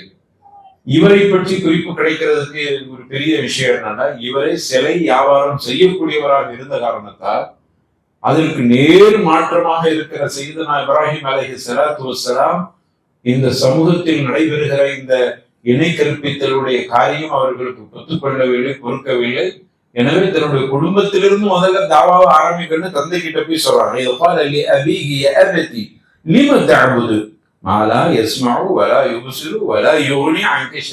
மூணு விஷயத்த சொல்றாங்க. எனது அருமை தந்தையே சொல்ற அந்த முறைய பாருங்க. இது காலி அபிஹி, அவருடைய தந்தை கிட்ட போய் சொல்றாரு இப்ராஹிம் அலைஹிஸ்ஸலாத்து வஸ்ஸலாம், யா அபதி, எனது அருமை தந்தையே, என்னுடைய அருமை தந்தையே, லிம தஅபுது மா லா யஸ்மஉ வலா யுப்சிரு வலா யுக்னி அன்க ஷைஅ. மூணு விஷயம். நீங்க இதையே போய் வணங்குறீங்க? அழகா சொல்றாங்க. அவங்களுடைய சிந்தனையை தூண்டுற மாதிரி கேட்கிறாங்க. அதுக்கு கேட்கறதுக்கு முடியாது, பார்க்க முடியாது, எந்த ஒரு நன்மையும் செய்ய முடியாது. ஏதாவது ஒன்னாவது இருக்கணும். இல்ல பாக்குது, நல்லா பாக்குது, தெளிவா பாக்குது, அதனால அதுவும் இல்லையே.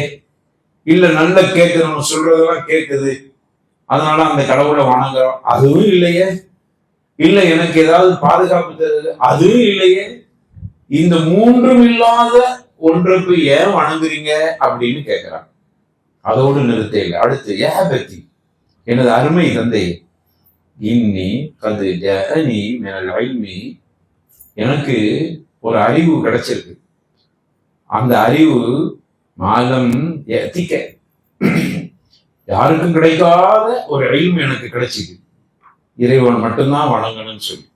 எனவே ஃபத்தபிஇனி, என்ன பின்பற்றுங்க, என் பக்கம் வாங்க, என் வழிக்கு வாங்க.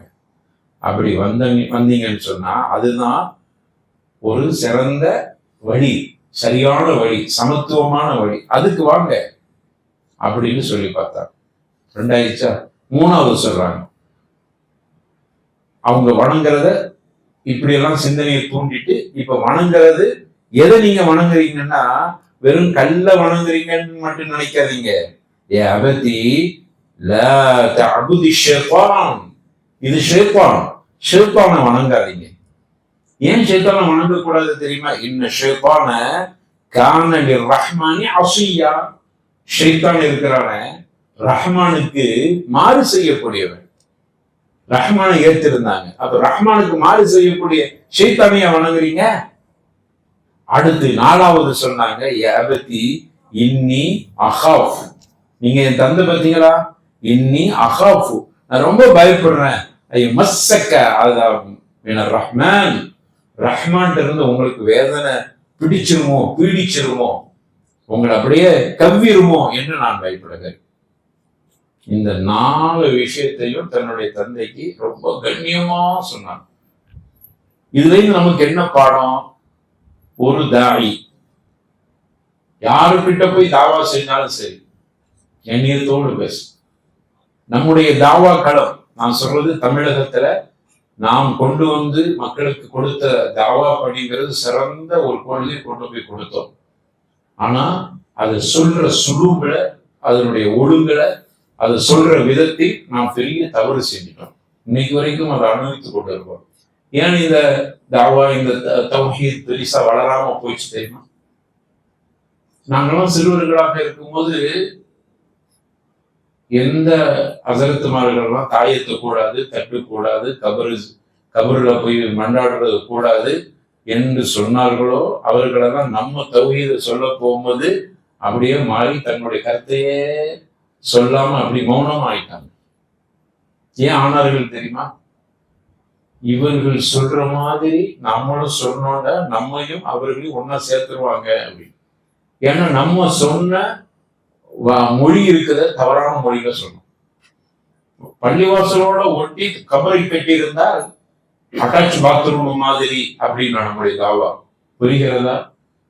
எல்லா பள்ளிவாசல், இப்ப எங்க ஊருக்குலாம் வந்துட்டீங்கன்னா பள்ளிவாசலோட ஒட்டி ஒரு தர்கா இருக்கும். இப்போ கட்டின பள்ளிகளை தவிர பள்ளிவாசல் இருக்குன்னா பக்கத்துல ஒரு தர்கா இருக்கும். இங்க ஈயாக்கன அபுதுவ ஈயாக்கன ஸ்தஈன் போதுவார். நம்மெல்லாம்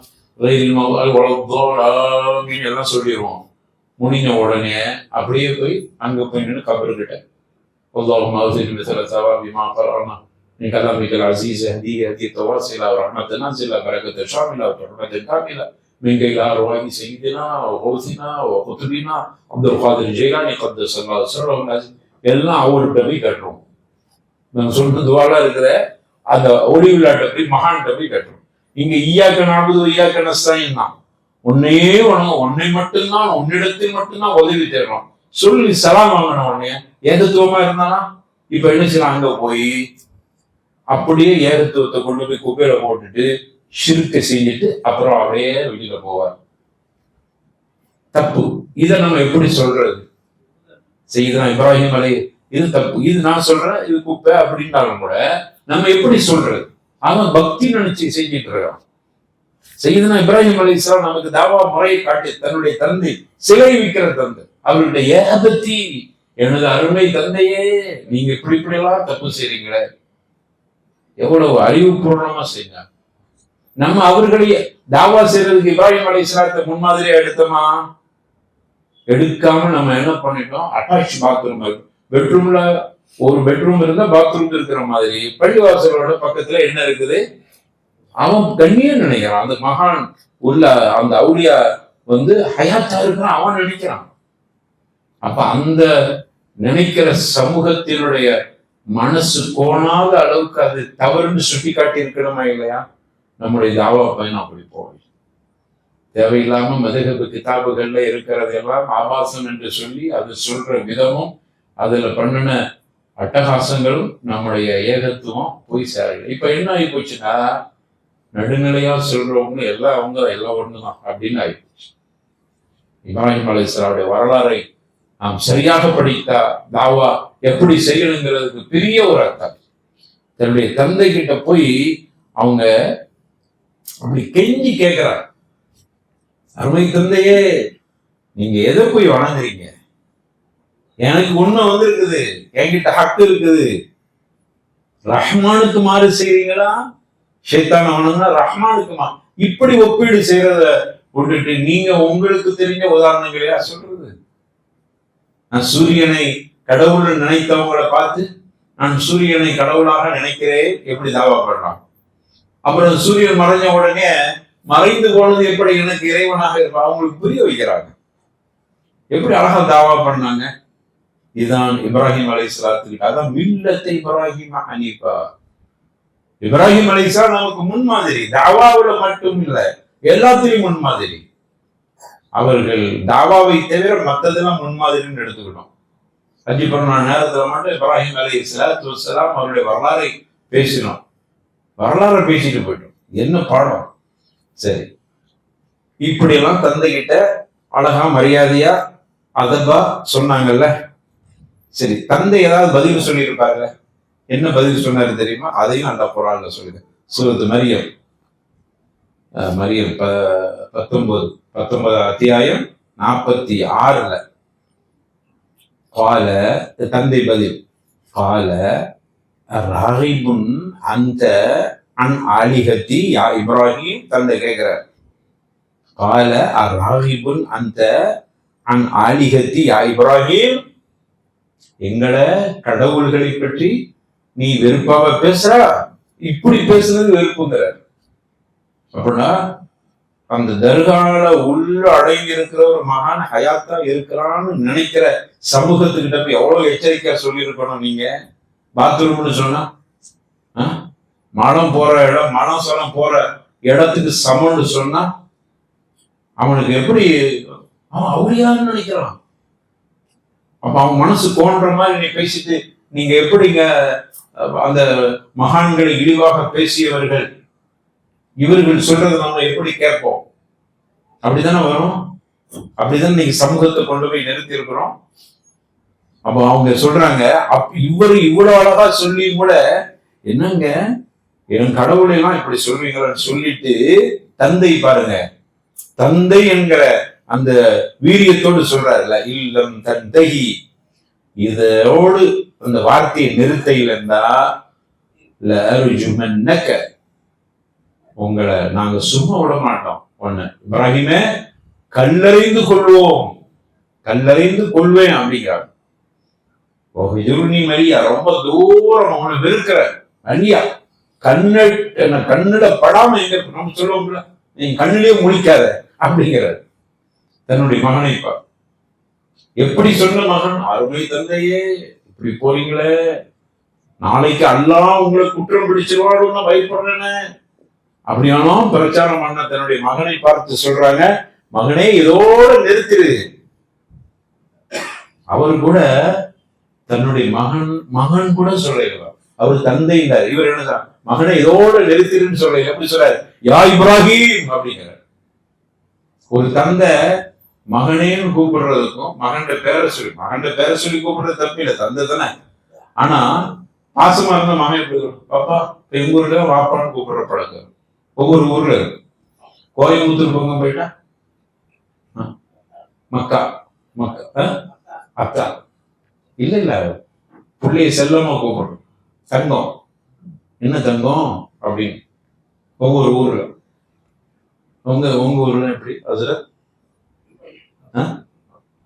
ஆமா இல்ல பிள்ளைய பாசமா. சரி கேட்டு சொல்லுங்க நாளைக்கு. அப்புறம் அப்போ ஒவ்வொரு ஊர்ல ஒண்ணு சொல்ற மாதிரி நம்ம இப்ராஹிம் அலைஹிஸ்ஸலாத்து வஸ்ஸலாம் தன்னுடைய மகனை என்ன செஞ்சிருக்கணும்? அவர் எவ்வளவு யாபத்தி என்னது அருமை தந்தை. இவர் என்ன சொல்லிக்கணும்? மகனே இதோட நிறுத்திக்க. திடீர்னு வாப்பா தந்தை பிள்ளைய செல்லமா இருக்கும்போது பாசமா இருக்கு, அருமை மகனே என்னப்பா அப்படின்னு கேட்பாரு. சின்னங்களை பேர சொல்லி கூப்பிடுவார்.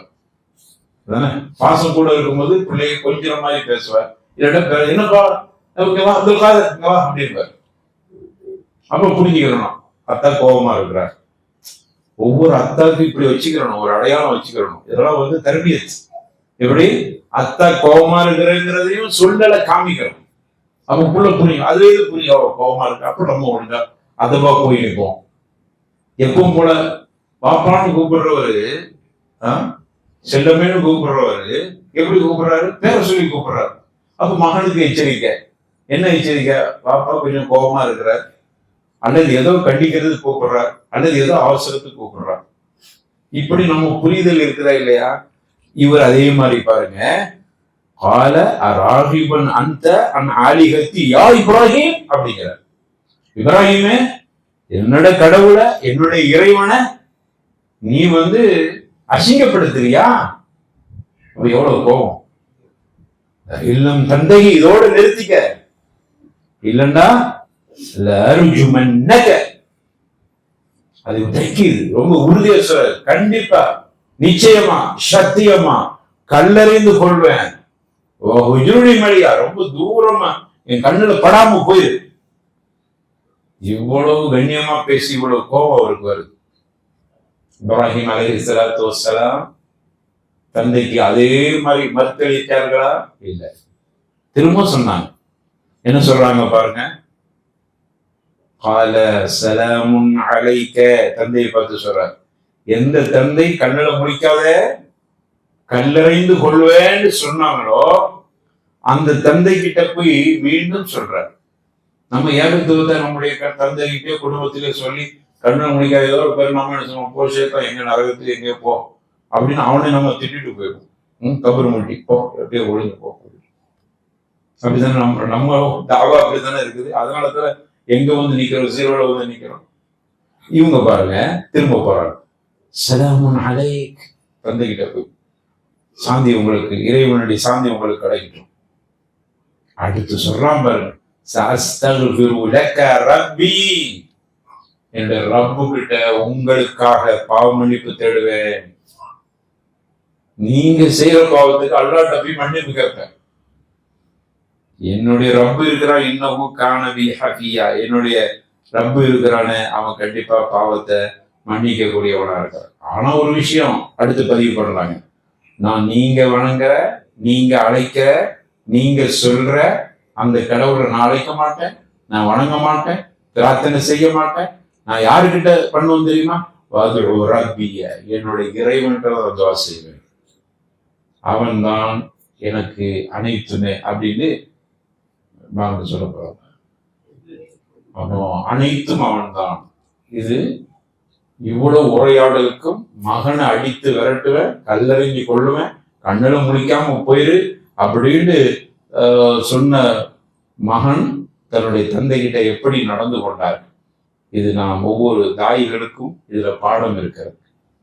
சரி, அடுத்து இப்ராஹிம் அலைஹிஸ்ஸலாத்து வஸ்ஸலாம் அவர்கள் ஏகத்துவத்தை சொல்றதுல ஒளிவு மறைவும் வைக்கல.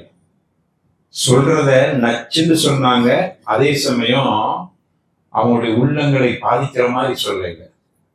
சில பேர் தாவா பண்றாங்க, உள்ளத்தை பாதிச்சிருங்கிறதுக்காக வேண்டி சொல்ற தாவால அப்படி பட்டும் படாமையும் சொல்றாங்க. அதுவும் கூடாது. நீ சொல்றத கூடு கவுலன் சதீதா, சொல்றத தெளிவா சொல்லுங்க, தெளிவா சொல்லணும். ஆனா எப்படி அவங்களுடைய சொல்லு எப்படி கூடு கவுலன் லையினா, சொல்றது தெளிவா இருக்கணும். அதுல என்ன செய்யக்கூடாது, கரடு மரடு இருக்கக்கூடாது, சமரசம் கூடாது, தெளிவா சொல்லணும். ஆனா சொல்ற விதம் இருக்குத அது கூடு கவுலன் லையினா. ஃபிரௌன் கிட்ட போய் சொல்ற மூசாவுக்கு அல்லாஹ் சொல்லி கொடுக்கலாம். நீங்க சொல்லும் போது சொல்லி மிருதுவா சொல்லுங்க, அழகா சொல்லுங்க, நைஸா சொல்லுங்க. நைஸா சொல்றோங்கிறதுனால நீ சொல்ற ஏகத்துவத்தை மறைச்சி விட்டு குறைச்சி அப்படி சொல்லிடாத. தெளிவா சொல்லு, நைஸா சொல்லு. ஹசனாவா இருக்கணும், அழகிய உபதேசமா இருக்கணும், அசிங்கமான உபதேசமா இருக்கக்கூடாது. சொல்றது தெளிவா இருக்கணும், மிருதுவா இருக்கணும், சொல்றது ஆணித்தரமா இருக்கணும், அழகா சொல்லணும். ஒரு கால் அவர்களுக்கு நீ பதில் அளிக்கிறாருன்னா நல்ல விதமாகவே பதில் அளி. அவன் ஒண்ணு கண்டறிந்து கொள்வேன், அவனை வெட்டுவேன், அவனை குத்துவேன், அவன் போடா, நீங்கெல்லாம் அப்படி வஹாபியா அப்படி இப்படி நீங்க பேசுனா எப்படி பேசுனாங்க. அவன் பேசுறதை கவனிக்காது, அவன் பேசுவதை கவனித்து எதிரிகிட்ட இருந்து என்ன வார்த்தை வருதோ, நம்மள நிறைய பேர் இந்த வார்த்தை எந்த டயலாக் சொல்றது உண்டு. எப்படி எதிரி கிட்ட இருந்து என்ன வார்த்தை வருகிறதோ அதுதான் என்கிட்ட இருந்து வரும். அது எப்படி அது வரும்? அவன் தப்பானவன்டா, அதே வார்த்தை உங்ககிட்ட வரக்கூடாது. குரான் சொல்ற ஸ்டைல பாருங்க, குரானுடைய பாணியை பாருங்க. எப்படி இது இது குரான் சொல்லுது. குரான் சொல்ற டயலாக் எப்படி நீ நல்லதை சொல்லு. எதிரி என்ன சொல்றான், நான் கத்தி எடுக்கணுமா, அருவாளை எடுக்கணுமா, கம்பை எடுக்கணுமா, கையை எடுக்கணுமா, எதிரி தான் முடிவு செய்கிறான் அப்படின்னு சொல்றார். இதெல்லாம் நீங்க சொல்றதுக்கு ரவுடித்தனத்துக்கு வேண்டுமான சரியா இருக்கலாம், இஸ்லாமியத்தனத்துக்கு இது கூடாது. இஸ்லாமியத்தனம் அப்படி சொல்லல. இஸ்லாமியத்தனம் என்ன சொல்ற, இது அக்சன் தான். நீ அழகான வழியில போ, முறையாக பேசு, ஆனா சொல்றத சதீதா சொல்லு. ஷதீதா சொல்லிடாரு, சதீது தெளிவா சொல்லு. ஷீன்ல சீனா சொன்னா தெளிவா சொல்லு, ஷீமா சொன்னா கடுமையா சொல்லு. கடுமையா சொல்லிடாது. ஷதீதா சொல்லாத, சதீதா சொல்லு. லையனா சொல்லு, மிருதுவா சொல்லு, ஹசனாவா சொல்லு, அழகா சொல்லு. இப்படி தாவா செய்யுங்க. அதே போல செய்தனா இப்ராஹிம் அலைஹிஸ்ஸலாம் தந்தையிட்ட போய் அழகா பேசினாங்க, நைஸா பேசினாங்க. ஆனா சொன்ன தாவாவை நச்சுன்னு வைத்தாங்க. எப்படி வைக்கிறாங்க அதையும் அந்த குர்ஆன்ல சொல்லி காட்டுறாங்க. இன்னி அராக்க வ கௌமக ஃபீ பலாலின் முபீன். அதுல சமரசம் இல்லை. இன்னி அராக்க, தந்தை பார்த்து சொல்றாங்க, இன்னி அராக்க, நான் உங்களெல்லாம் பார்க்கிறேன், வ கௌமக, உங்களுடைய சமூகத்தையும் பார்க்கிறேன், பகிரங்கமான வழிகாட்டில இருக்கிறீங்க. அதுல ஒளிச்சு மறைச்சு இல்ல நீங்க வழிகாட்டு அப்படின்னு சொல்லக்கூடாது. தெளிவா சொல்லிருங்க. குழு கௌலன் சதீதா, தெளிவா சொல்லிருங்க. தெளிவா சொன்னாங்க. ஆனா தாவா பண்ணும்போது யாபத்தி கெஞ்சுற மாதிரி சொன்னாங்க. நீ கெஞ்சுற மாதிரி சொல்லு, உன்னுடைய கொள்கையை தெளிவாக்கி, நான் என்ன கொள்கை அதை தெளிவா சொல்லிட்டாங்க. இன்னி அராக்க கௌமக ஃபீ பலாலின் முபீன். அப்போ பிரச்சனை வருது, அவர்களுக்கு நெருக்கடி வருகிறது, அவர்கள் ஹிஜ்ரத் போகிற நிலையெல்லாம் வருது. சையதுனா இப்ராஹிம் அலைஹிஸ்ஸலாத்து வஸ்ஸலாம் அப்புறம் ஷாம் தேசத்துக்கு போறாங்க, அப்புறம் எகிப்து நாட்டுக்கு போறாங்க. 2 பெண்களை கல்யாணம் முடிக்கிறாங்க. ஒன்னு சாரா, இன்னொன்னு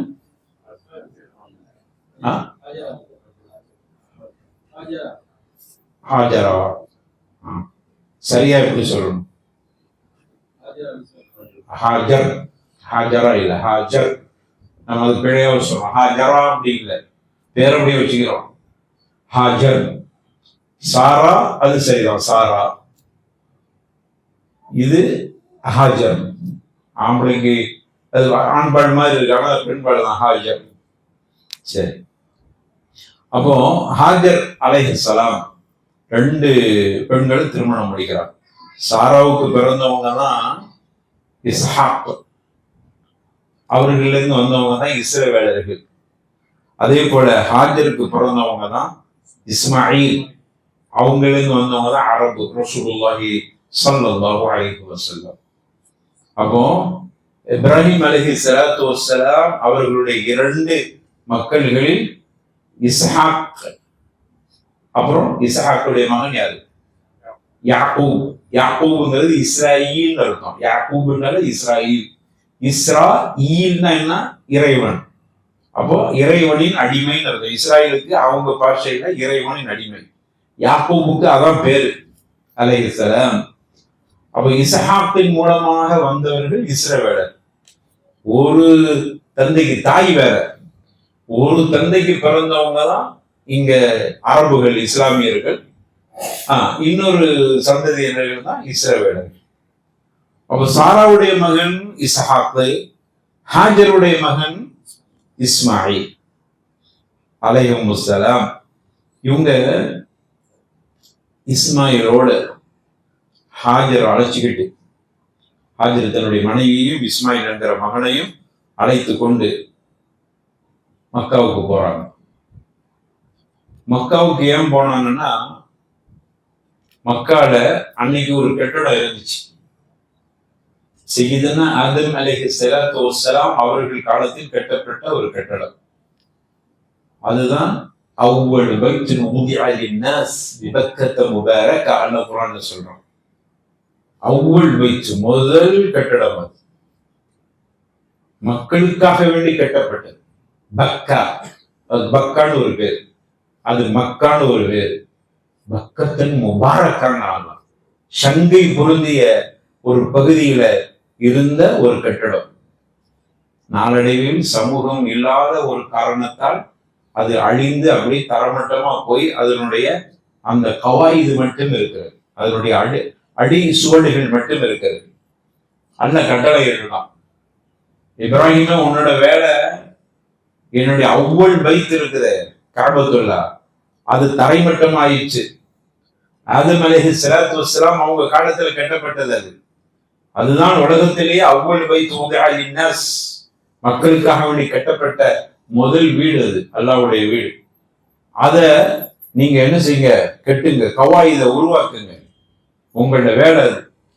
இவங்க போறாங்க, ஹாஜரும் அவருடைய பிள்ளை இஸ்மாயிலும் கை குழந்தையை கூட்டிட்டு போறாங்க. அல்லாஹ் சொல்றான், இது யர்ஃபஅ இப்ராஹீமுல் கவாயித மினல் பைத்தி வ இஸ்மாயில், கவாயித் அடிப்படை, அதனுடைய அந்த கீழ் மட்டங்கள் எல்லாம் தரைமட்டமாக இருக்குது, அதை உயர்த்தி கட்டடமாக கட்டுங்க. போனாங்க, போயிட்டு திடீர்னு அல்லாஹ் புறத்திலிருந்து ஒரு கட்டளை. அல்லாஹ் குர்ஆன் அதை சொல்லி காட்டுறான் அந்த வசனத்தை, ரப்பனா இன்னி அஸ்கன்து துர்ரியத்தி பிவாதி கைரி தி ஸரஇன் இந்த பைத்திக்கல் முஹர்ரம். அங்க போன உடனே அல்லாஹ்வுடைய கட்டளை, வாங்கன்னு அல்லாஹ் கூப்பிடுறோம். மனைவி பிள்ளைகள் என்ன செய்யறது, அங்கேயே விட்டுட்டு போங்க. விட்டுட்டாங்க, மனைவி கிட்ட உடனே சொல்லல, அல்லாஹ் கிட்ட ஒப்படைச்சிட்டாங்க. நமக்கு அதான் ஒரு பாடம், அல்லாஹ் கிட்ட ஒப்படை. எப்படி ஒப்படைங்க, ரப்பனா இன்னி அஸ்கன்து மின் துர்ரியத்தி, இறைவா நான் எனது பிள்ளையை இங்க குடியிருக்க வச்சிருக்கிறேன். பிவாத், அது ஒரு பள்ளத்தாக்கு, கைரி தி ஸரஅ, விவசாயமே இல்லாத, ஏன் விவசாயம் இல்லாத பள்ளத்தாக்குன்னு சொல்றாங்கன்னா தண்ணி இல்லாத இடம்னு அர்த்தம். தண்ணி இல்லாத ஒரு இடத்துல விட்டுட்டு போற.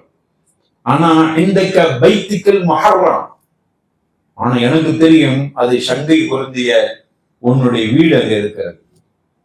ஏன் தெரியுமா, ரப்பனா எனது இறைவா லியுகீமு ஸலாத்த, யாருமே இல்லாத, யாருமே இல்லாத இடம், ஆனா அந்த தொழுகையை நிறைவேற்றணும், எல்லாரும் தொழுகையை நிறைவேற்றணும். மக்களுடைய அஃபீதா, மக்களுடைய இதயங்கள் எல்லாம் இதை நோக்கி வர வேண்டும். இதை சுற்றி விவசாயம் இல்ல, இதை சுற்றி மின சமராத், நிறைய பழ வர்க்கங்கள் எல்லாம் செழிப்பா இருக்கணும் அந்த பகுதி. சையதுனா இப்ராஹிம் அலைஹிஸ்ஸலாம் துஆ செஞ்சுட்டு போனான். இன்னைக்கு பாருங்க, எந்த விவசாயமும் இல்லாத அந்த பகுதியில எல்லா நேரங்களிலும் எல்லா பழங்களும் கிடைக்கும். நல்ல மழை காலத்துல நம்ம ஊர்ல மாம்பழம் கிடைக்குமா? சம்மர்ல கிடைக்கிற மாம்பழம் மழை காலத்துல கிடைக்குமா? ஜனவரி டிசம்பர்லாம் கிடைக்குமா? கிடைக்காது. அங்க போனா கிடைக்கும். எந்த பழங்கள், எந்த சீசன்ல, துவா, அவர்களுடைய துவா. அப்பவே துவா செஞ்சுட்டு போயிட்டான். இங்க கூட்டம் கூட்டமா வரணும், தொழுகை கொஞ்சம் கற்பனையே பண்ண முடியல. யாருமே இல்லாத இடம், ஒரு பள்ளத்தாக்கு, அங்கிட்டு தண்ணி இல்லை, ஒண்ணு இல்லை, சுத்தி மலை, அதுக்கு கீழே ஒரு பள்ளம், அதுக்கு மேல போனா அங்கிட்ட ஒரு நகர் இருக்கு தாயிஃப். இங்க ஒண்ணுமே இல்லை, விவசாயம் ஒண்ணு, அங்க தண்ணி இருந்தாதான் மக்கள் இருப்பாங்க. அந்த இடத்துல ஒரு கட்டடத்தை தொழுகை மக்கள் எல்லாம் வரணும், அவங்களுடைய உள்ளங்கள்லாம் இதை நோக்கி இருக்கணுமா, மக்கள் கூட்டம் கூட்டமா இங்க வரணும், சுற்றி நல்ல சமராத்துகள் பழவருக்கங்கள்லாம் கிடைக்கணும். கற்பனைக்கு எட்ட முடியாத ஒன்றை அது நிஜத்திலையும் நடக்க வேண்டும் என்று துவா செஞ்சுட்டு போன ஒரு அற்புதமான மனிதர் தான் சையதுனா இப்ராஹிம். அல்லாஹ் மேல தவக்கல், அல்லாஹ் ரப்பல் ஆலமீனுடைய கட்டளை விட்டுட்டு போனாங்க. அல்லாஹ் ரப்பல் ஆலமீன் பாதுகாத்துக் கொண்டான். தன்னுடைய பிள்ளை தண்ணீருக்கு தட்டடியும் பொழுது அவங்க பாக்குறாங்க, தண்ணீர் கிடைக்கல. அங்கு பார்த்த இரண்டு ஒரு மணல் திட்டுகள், இரண்டு திட்டு குன்று இருக்கு. அந்த குன்றுக்கு மேல உயரமா இருக்கு, இங்கிட்டு ஒரு குன்றுக்கு மேல ஏறி பார்த்தாலும் இங்கிட்டு ஒரு குன்றுக்கு மேல, அதான் ஒசரமான ஒரு குன்றுகள். பார்த்தாங்க, தண்ணீர் கிடைக்கல. அப்புறம் உங்களுக்கு தெரியும் அதிசயம் நடந்துச்சு. இதுல உள்ள விஷயம் என்னன்னா, அல்லாஹ் ரப்பல் ஆலமீன் அந்த இடத்தை கண்ணியப்படுத்தினான். எப்படி சொல்லிட்டான்? இன்ன சஃபா ஒல் மருவத்தை மீ ஷாயிரில்லான்னு. சஃபா மருவா என்கிற இரண்டு இந்த பள்ளத்தாக்குல இருக்கக்கூடிய மலை குன்றுகள் அல்லாஹ்வுடைய அடையாள சின்னங்கள். உள்ளபடியாக அடையாள சின்னம் எதை சொல்லணும்? உலகத்திலேயே பிரம்மாண்டமான மலை எது? நம்ம நாட்டில் இருக்கக்கூடிய எமயமலை. எமயமலை விட பெரிய மலை இருக்குதா? அப்படி ஒண்ணு இருந்துச்சுன்னா அது பிரம்மாண்டம்னு சொல்லுவோம். எமயமலை அதுன்னு பெரிய மலைங்கிறாங்க, பிரம்மாண்டமான மலை. அதை ஷியாருங்க அல்லாஹ்வுடைய அடையாளம் தான். சரி, அல்லா படைச்சது தானே, அல்லாஹ்வுடைய அடையாளம் பிரம்மாண்டமா இருக்குன்னு.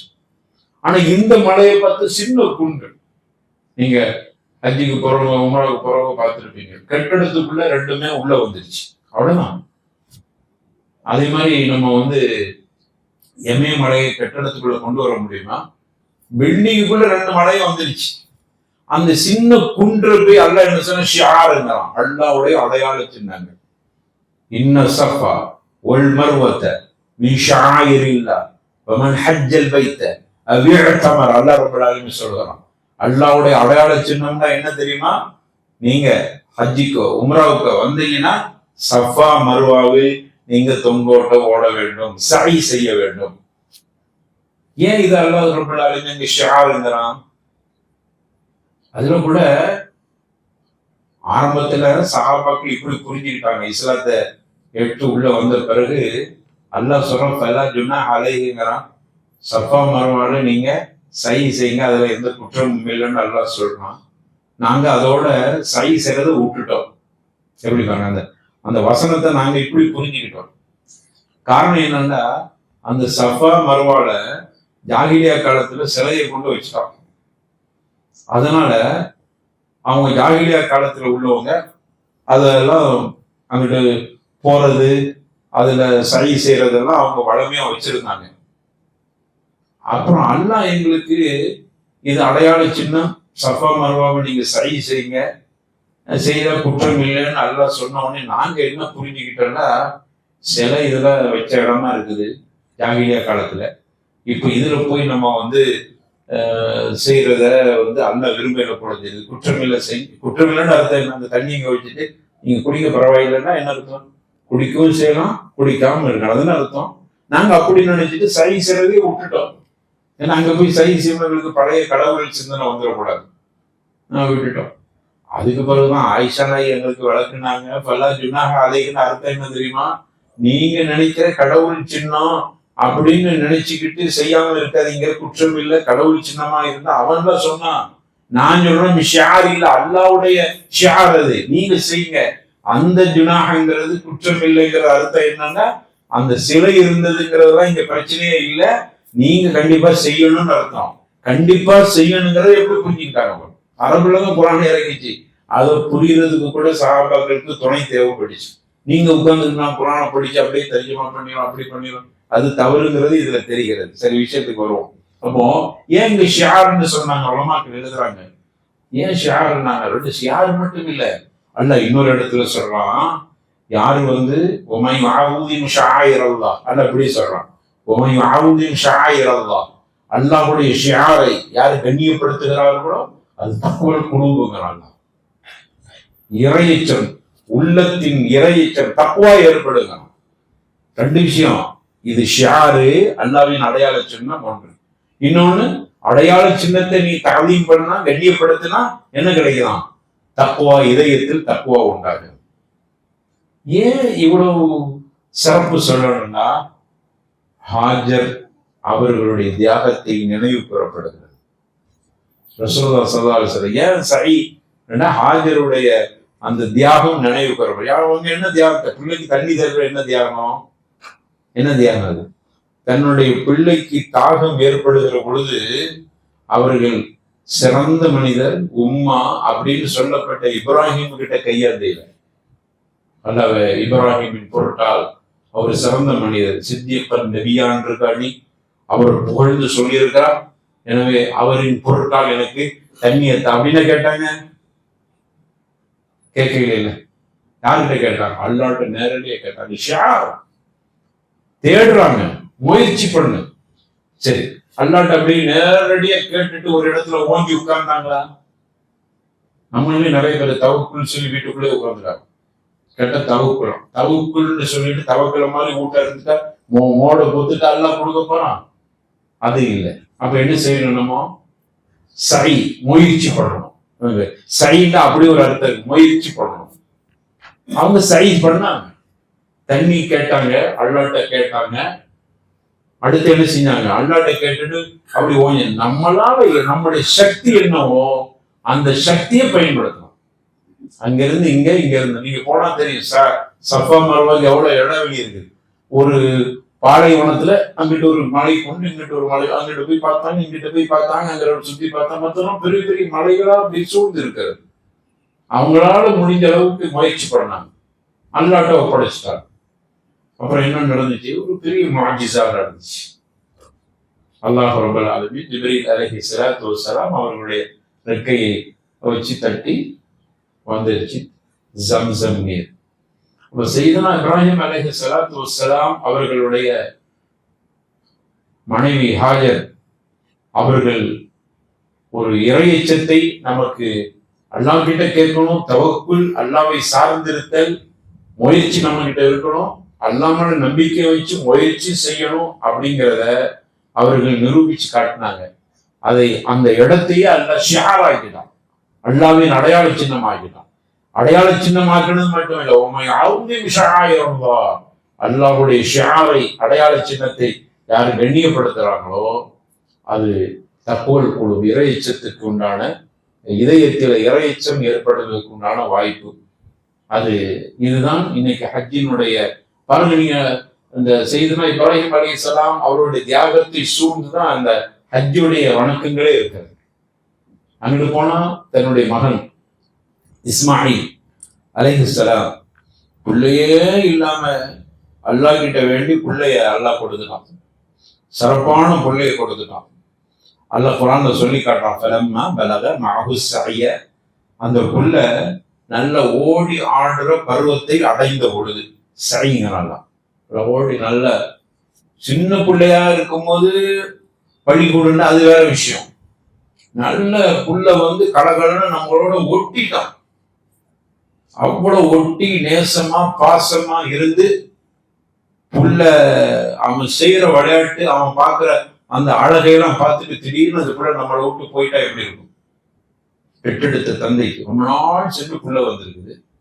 அந்த புள்ள வந்துட்டு டக்குன்னு நல்லா எடுக்கல, கொஞ்சம் நம்ம கிட்ட விட்டு பாசத்தை உண்டாக்கி பலமா பலக மஅஹு ஸஅய, கொஞ்சம் வயது அடைந்து ஓடி ஆடி போகிற இப்படியான ஒரு நல்ல இளமை பருவத்தை அடைந்த அந்த சூழ்நிலையில திடீர்னு பிள்ளைய நம்மளை விட்டு போயிட்டாருன்னா என்ன எப்படி இருப்பாங்க? அப்படி ஒரு நிலை வந்த பொழுது திடீர்னு அல்லாஹ் கால யா புனைய இன்னி அரா ஃபில் மனாமி அன்னி அஸ்பஹுக ஃபன்துர் மாதா தரா. அல்லாஹ் திடீர்னு ஒரு கனவை அனுப்பி இந்த மகனை நீங்கள் அறுத்து பலியிட வேண்டும் என்று அல்லாஹ் சொல்லிட்டான். இப்போ தன்னுடைய மகன்கிட்ட போய் கேட்கிறாங்க. எப்படி கேட்கிறாங்க பாருங்க, எப்படி தன்னுடைய தந்தை கிட்ட அபத்தின்னாங்க, என்னுடைய அருமை தந்தையே சிலையெல்லாம் போய் வணங்குறீங்களே அப்படின்னு கேட்டவங்க தன்னுடைய பிள்ளைகிட்ட சொல்றாங்க, யா புனைய, என்ன அருமை மகனே, இன்னி அராஃபில் மனாமி, நான் இன்னைக்கு மனம் கண்ட கனவு கண்டேன். அது எப்படி கனவு கண்ட தெரியுமா? அன்னி அஸ்பஹுக, உன்னை அறுத்து பலியிட கனவு கண்டேன். ஃபன்துர் மாதா தரா, உன்னுடைய அபிப்பிராயம் என்னென்ன சொல்லுப்பா அப்படின்னு கேட்க. அந்த மகனார் என்ன சொன்னார்? இன்னைக்கு நம்ம பிள்ளைகிட்ட சொல்லுவாப்பா உன்னை அறுத்து பலியிட கனவு கண்டேன்னு சொல்லி பாருங்க. பிள்ளை என்ன சொல்லுவான்? அப்ப முதல் கொடையாக என் கையால் நீ தான் வாங்க போற, நீ என்ன அறுக்க முன்னாடி ஒன்னு அறுத்து போட்டுருவாங்க. ஆனா அந்த மகன் என்ன சொன்னாரு பாருங்க, ஏ அபத்தி, எனது அருமை தந்தையே, இஃப்அல் மா துமர், உங்களுக்கு எப்படி கட்டளையிடப்பட்டதோ அதை செய்யுங்க. அப்படியே கட்டுப்பட்டார். இத்தாஅத்துல்லாஹ், இத்தாஅத்து ரசூல், இத்தாஅத்து தன்னுடைய தந்தைக்கு இத்தாஅத்து செஞ்சு விட்டார். தன்னுடைய மகன் தன்னுடைய தந்தைக்கு அப்படியே கட்டுப்பட்டு விட்டார். ஏபத்தி சாதாரண விஷயம் இல்ல, நல்ல வாலிப வயசு அடைந்தவர். பலமா பலமா மஅஹு ஸஅய, நல்ல வாலிப பருவத்தை அடைந்தவர். அவருக்கு எல்லாம் தடுக்கவே முடியும். அதனால அபிப்பிராயம்னு கேட்கிறான். சின்ன குழந்தை போய் கேட்டுட்டு இருக்க தேவையில்லை. அபிப்பிராயம் ஒரு மாதா தரா, நான் கனவு கண்டன உன்னை அறுத்து பள்ளிக்கிட, உன்னுடைய அபிப்பிராயத்தை சொல்லுப்பா. அவர் மறுக்கவே இல்லை. அப்படியா, கொஞ்சம் பரிசீலனை செய்யுங்க, ஒரு 2 நாளைக்கு பார்ப்போமே, கனவு மாறி வருதான்னு பார்ப்போம்.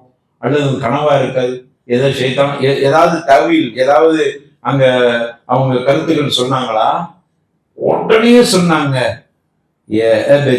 சொல்லும்போது கூட பாருங்க, எனது அருமை தந்தைய உங்களுக்கு எப்படி கட்டளை இடப்பட்டதோ அதை செய்யுங்க. என்ன எப்படி பார்ப்பீங்க? அப்போ சத்தஜிதுனி இன்ஷா அல்லாஹ் மினஸ் சாபிரீன், என்ன நீங்க பொறுமையாளராக பெற்றுக்கொள்வீர்கள். அப்படியே முழுக்க கட்டுப்பட்டார். தந்தைக்கு கட்டுப்படுது, தந்தைக்கு மனம் கோணாம நடத்து, தந்தையினுடைய அந்த விஷயத்துல பொறுமை காத்து. இவ 3 வேலையை செஞ்சிருக்கிறார். தன்னை அறுத்து பழியிடணும்னு சொன்ன சபர் செஞ்சுக்கிட்டார். அதுதான் விதியாக இருந்தா நடக்கட்டும், பத்தி கவலை இல்லை. தந்தையோட மனசு கோணக்கூடாது. அடுத்தது தந்தைக்கு முழுக்க கட்டுப்படுது. இதுதான் சையதுனா இஸ்மாயில் அலைஹிஸ்ஸலாத்து வஸ்ஸலாம் தன்னுடைய தந்தையாகிய சையதுனா இப்ராஹிம் அலைஹிஸ்ஸலாத்து வஸ்ஸலாம் அவர்கள்ட்ட நடந்து கொண்டார். சரி, சொன்ன மாதிரியே தந்தை என்ன பண்ணாங்க, பிள்ளைய கூட்டிட்டு போய் இன்னைக்கு வரலாற்றில் எழுதுறாங்க, தஃசீருடைய அறிஞர்கள் அதை சரி கண்டிருக்கிறாங்க. இன்னைக்கு நம்ம மினாவுல ஹாஜிகள் பிறை 10 அன்னைக்கு அங்கு உதுகியா கொடுப்பதற்கு எத்தனை மணிக்கு ஹாஜிகள் எல்லாமே எதை நமக்கு இந்த வரலாற்றில் நடைபெற்றது அனைத்துமே ஹஜ்ஜுடைய கிரிகைகளை ஆக்கப்பட்டிருக்கிறது. இதுதான் சையதுனா இப்ராஹிம் அலைஹிஸ்ஸலாத்து வஸ்ஸலாம் அவர்களுடைய சாதனை. அவர்கள் நடந்து கொண்ட அற்புதமான நெறிமுறை. அவர்கள் தன்னுடைய மகனை அறுத்து பழியிடுவதற்கு கொண்டு போய் பலமா அசுலமா தல்ல ஒரு ஜபீன், அவங்களை கொண்டு போய் அப்படியே முகம் குப்புற படுக்க வச்சு அறுக்க போறாங்க. உடனே வனாதைனாஹு ஐயா இப்ராஹிம் கது சத்தக்த ருயா, அப்படியே ஒரு சத்தம், இப்ராஹிமே நீ கண்ட கனவை உண்மைப்படுத்தி விட்டீர். அல்லாஹ் என்ன பண்றான், மகத்தான ஒரு திபகை, ஒரு அறுத்து பலியிடுதலுக்காக வேண்டி அல்லாஹ் அவர்களை காப்பாற்றி விட்டு வேறு மிருகங்களை அனுப்பி வைக்கிறான். அறுத்து பலியிடுங்க, நீங்க கனவை நினைவாக்கி விட்டீங்க. சரி, இதுல இருந்து நமக்கு என்ன பாடம்? சையதுனா இப்ராஹிம் அலைஹிஸ்ஸலாம் கனவுன்னு சொல்லி தள்ளி போட இல்லை. உழவு நாள் சென்று புள்ள பிறக்காம இருந்து அல்லாஹ் கிட்ட துவா செஞ்சு புள்ள பிறந்திருக்குது. புள்ளையும் நல்ல வாலிப வயசாகி நல்ல சிறப்பா இருக்கிற புள்ளைய போய் அறுத்து பழியிடுற மாதிரி கனவு கண்டு இருக்கிறோம். அல்லாஹ் சொல்லி இருக்கிறான், கொஞ்சம் கருத்துக்களை தள்ளி போடுவோம் அப்படிங்கிறது இல்லாம உடனே அதை நிறைவேற்றுவதற்கு தயாராகி விட்டார்களே. அல்லாஹ்வுக்கு அப்படியே தாஅத்துல்லாஹ் ஃபௌக குல்லி ஷை, எல்லா விஷயங்களையும் முதன்மையானது அல்லாஹ்வுக்கு கட்டுப்படுதல். அல்லாஹ் ஒண்ணு சொல்லிட்டான்னா அவனுக்கு கட்டுப்படுறதுல ஆய்வுனா பண்ணிக்கிட்டே இருக்கக்கூடாது. அல்ல கட்டுப்படுன்னு சொல்லிட்டா கட்டுப்பட்டாரா இல்லையா? அஸ்லீம் அல்ல அஸ்லீம் தான் கது அஸ்லம் துபி ரப்பில் ஆலமீன் தான் சையதுனா இப்ராஹிம் அலைஹிஸ்ஸலாத்து வஸலாம். அல்ல கட்டுப்படுன்னா உடனே ரப்புல் ஆலமீனுக்கு நான் உடனே கட்டுப்பட்டு விட்டேன் அப்படின்றார். அஸ்லம் துண்டார். அவன் அஸ்லீம்னா கட்டளை போடுறான், இவங்க அஸ்லம் தூ. அஸ்லம் துண்டால என்னது, இறந்த காலம், கட்டுப்பட்டுட்ட, முடிஞ்சிருச்சு. உன்னுடைய வார்த்தை வரும்போதே இங்க நான் தயாராயிட்டேன். இதுதான் அப்போ அல்லாஹ்வுக்கு கட்டுப்படுதல்ங்கிறது எல்லா விஷயத்துக்கும் முதன்மையானது ஒன்று. அது மட்டுமல்ல, நல்லவர்களுக்கு கடுமையான சோதனை வரும் என்பதை சையதுனா இப்ராஹிம் அலைஹிஸ்ஸலாத்து வஸ்ஸலாம் நம்பி இருந்தார். நம்ம நபியா இருக்கிறோம், முதல்ல அவங்களும் நம்பிக்கை வரணும்ல. நான் நபியாக இருந்தானா அல்லாஹ்வால் நேசிக்கப்படுறேன். அல்லாஹ்வால் அதிகம் நேசத்துக்குரியவர்களுக்கு அல்லாஹ் என்ன பண்ணுவான், நிறைய இப்திலாவை கொடுப்பான், நிறைய சோதனையை கொடுப்பான். அடுக்கடுக்கான சோதனை வந்துகிட்டே இருக்கும். எதுக்கு சோதனையை கொடுக்குறான்? நான் உன்னை நேசித்திருக்கிறேன், நான் உனக்கு தர்ற சோதனை நீ பயிற்சி பாடம், அதுல வெற்றி கண்டால் அந்த பரீட்சையில நீ ஜெயிச்சுட்டா மாஷா அல்லாஹ் தபாரக் அல்லாஹ், நீ வெற்றி அடைந்து விட்டார் என்பதற்காக உண்டான ஒரு செய்தியை இந்த இதுல பார்க்கிறோம். அடுத்தது பொறுமை, நெருக்கடியான காலத்தில் பொறுமை எடுத்துக்கொள்ளுது. இஸ்மாயில் அலைஹிஸ்ஸலாத்து வஸ்ஸலாம் அதை போய் என்ன சில யோசிச்சுக்கிட்டு கவலைப்பட்டுட்டா இருந்தாங்க. அடுத்த தந்தை இப்படி சொல்லிட்டாரு, அம்மா கிட்ட போய் சொல்லி, தந்தை ஒண்ணு சொன்னா நம்ம உடனே யாருக்கிட்ட போயிடுவோம், தாய் கிட்ட போயிடுவோம். கொஞ்சம் சொல்லுங்க, அவர் என்ன திடீர்னு என்ன அறுத்து பழியிடுற மாதிரிலாம் கனவு கண்டாங்கிறாரு, இது ஏதோ ஒரு பைத்தியாரத்தனமா இருக்குது, கனவா இருக்காது, ஏதாவது நீங்க கொஞ்சம் பேசி பாருங்களேன். தாய்கிட்ட போய் சொன்னாங்களா? இல்லை. சபபில் ஃபர்ஜ் அப்படின்னா நெருக்கடியான காலகட்டத்தில் பொறுமையை மேற்கொள்ளுதல் என்பது நபிமார்களுடைய பண்பு. இது நமக்கு பாடமாக இருக்கிறது. அதே போல தந்தை தன்னுடைய பிள்ளைகிட்ட போய் கருத்தை சொல்லுகிற பொழுது அந்த பிள்ளை என்ன சொல்லிச்சு? எனது அருமை தந்தையே, நீங்க சொன்ன உடனே நீங்க எப்படி கட்டளையிடப்பட்டீர்களோ அதுக்கு நான் முழுமையாக கட்டுப்படுகிறேன் அப்படின்னு சொன்னா அது எவ்வளவு பெரிய ஒரு அருள் கொடை அந்த பிள்ளை. இன்னைக்கு தந்தை சொல்றத கேட்காத பிள்ளைகள், யாரோட பேச்சும் கேட்கறது, யாரோட பேச்சு பிள்ளைகள் கேட்க மறுக்கிறது. தந்தை பெத்தவங்க பிள்ளையும் சொல்லையும் கேட்கல, மத்தவங்க சொல்லையும் கேட்க. பிள்ளைக்கு ஒரு தர்பியத்துக்கு தந்தையோ தாயோ சொன்னாங்க, மகன் எடுத்து பேசுறான், பார்த்தா தாயிங்கிறான், பார்த்தா ஆலிம்ங்கிறான், ஹாஃபிதுங்கிறான், ஆனா வாப்படா சொல்ல கேட்க மாட்டேங்கிறான். பிள்ளைகளை பத்தியெல்லாம் எப்படி இருக்கிறான்? இது நியமத்தை நமக்கு நெஹ்மத், அருள் கொடையா, இது சாபம். ஆனா இங்க செய்தனா இஸ்மாயில் அலைஹிஸ்ஸலாத்து வஸ்ஸலாம் அல்லாஹ் இப்ராஹிம் அலைஹிஸ்ஸலாத்துக்கு கொடுத்த பெரிய நியமத். சொன்ன உடனே அப்படியே கட்டுப்பட்டான். அல்லாஹ்வுடைய பாதையில குர்பானி கொடுக்கிறதுக்கு, தன்னை அர்ப்பணித்துக் கொள்வதற்கு இருவர்களும் தயாராக. இப்படி நிறைய சொல்லிட்டே போகலாம். இப்ராஹிம் அலைஹிஸ்ஸலாத்துக்கு ஒரு அஹ்லாக் இருக்குது, பண்பாடு இருக்கிறது.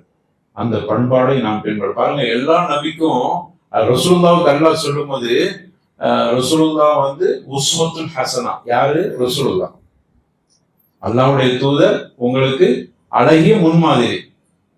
ஆனா இப்ராஹிம் அலைஹிஸ்ஸலாத்து சொல்லும் போது இப்ராஹிம் அலைஹிஸ்ஸலாம் மட்டுமல்லையாம், அவர்களும் அவர்களோடு இருக்கிறவர்களும் அவர்களை விசுவாசம் கொண்டவர்களும் உங்களுக்கு முன்மாதிரி. இப்ராஹிம் மட்டுமல்ல, இப்ராஹிமோடு யாரெல்லாம் இருக்கிறார்களோ அவர்களும் முன்மாதிரி.